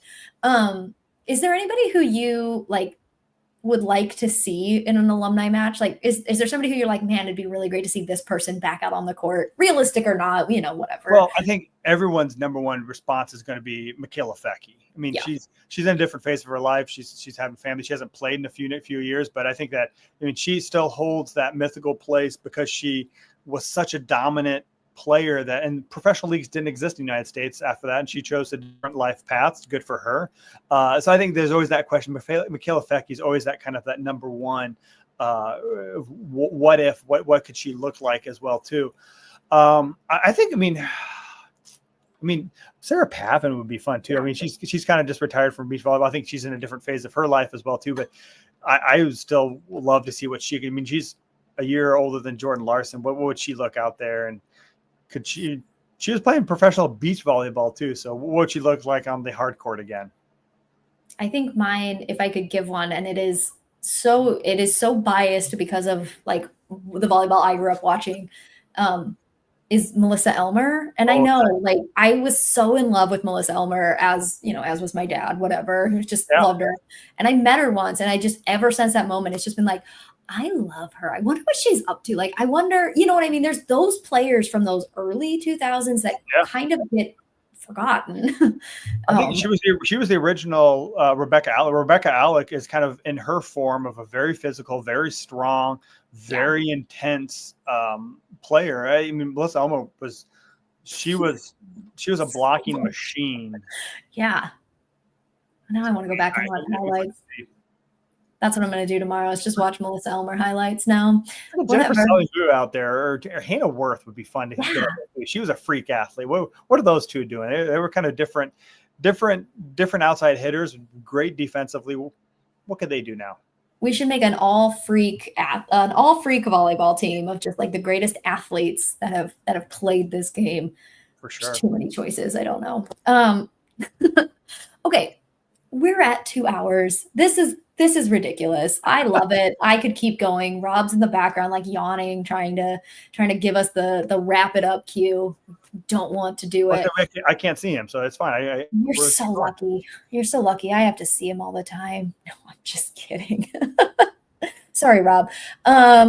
So let me find it real quick as we go into our parting shots. And Lincoln, you are our guest, so I will let you go first. Any parting shots for our listeners? Yeah, I'm going to kind of combine our two last segments into one, too. I think wild speculation, what you can expect from Nebraska this year. I think Nebraska will be in Kansas City. Also, I think that matchup against Penn State on Black Friday, not going to have any stakes. I think Nebraska already have the Big Ten title locked up going into that match. So, we'll see if I'm wrong, but I think Nebraska is going to be that good, and the rest of the league they'll fight against each other too. So we'll see. But there's my parting shot. I think Nebraska should plan unless something goes wrong. I think Nebraska is going to be a Final Four favorite. So we'll see.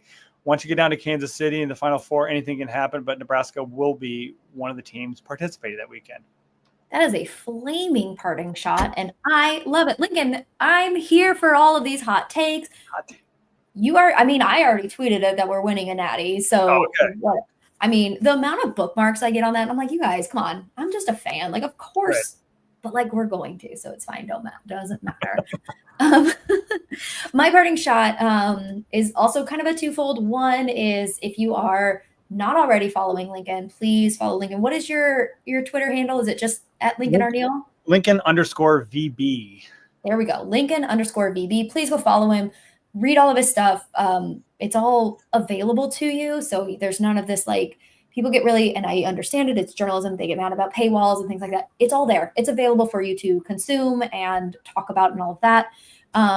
Please listen to his podcast, which is so great. You guys have a great back and forth. And I learn a lot from it. And I really like it. So Volleyball State Podcast, please give that a listen.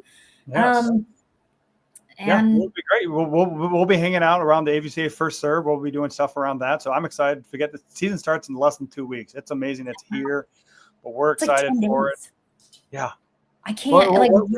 Where are we at? We're at Trias Sigler Day today, and tomorrow, Wednesday, is going to be Olivia Malk Day, days away. So that's right. It's getting close. We're single digits, guys. It's coming. We're almost single digits. I don't know. I didn't go to school for math. That's not what I'm here for. But we're coming. It's coming with a bang, and we're going to get a great indication of what's going on. So my parting shot, other than to follow Lincoln and support, our Husker volleyball media, is to continue to support our Husker volleyball team. If you can get tickets to go and be loud and go to away games, all of those things if you can. If not, just tune in and interact and be kind. Remember that these are student athletes. Yes, they get paid. They're still student athletes. They are young women in a very high profile place. So as always, please just remember that these are people and very sweet people, and to be kind in your when you discuss volleyball. And I think we learned that a lot from the last couple of years with what Harper has shared. And so we like to remind people to be kind towards these individuals. For sure. All right. Well, cool. Thanks. I appreciate you having me on. I look forward to seeing you. Hopefully we'll see you in Nashville, right? We'll be in that. Yep. I will be in Nashville. We're going to try to cover as many as we can. Again, thank you so much for giving us your time and talking about this. We'll see. We might try to get you back on later in the year to discuss mid-season, any of that stuff. If your game, I'm sure. Oh yeah. I'm sure people are much less interested in hearing me talk about volleyball and more in, people who are covering it professionally. Well, no, volleyball talk's good volleyball talk in my opinion. I think so. Yeah. And with that is another episode of the Go Big Redcast. Thanks, guys.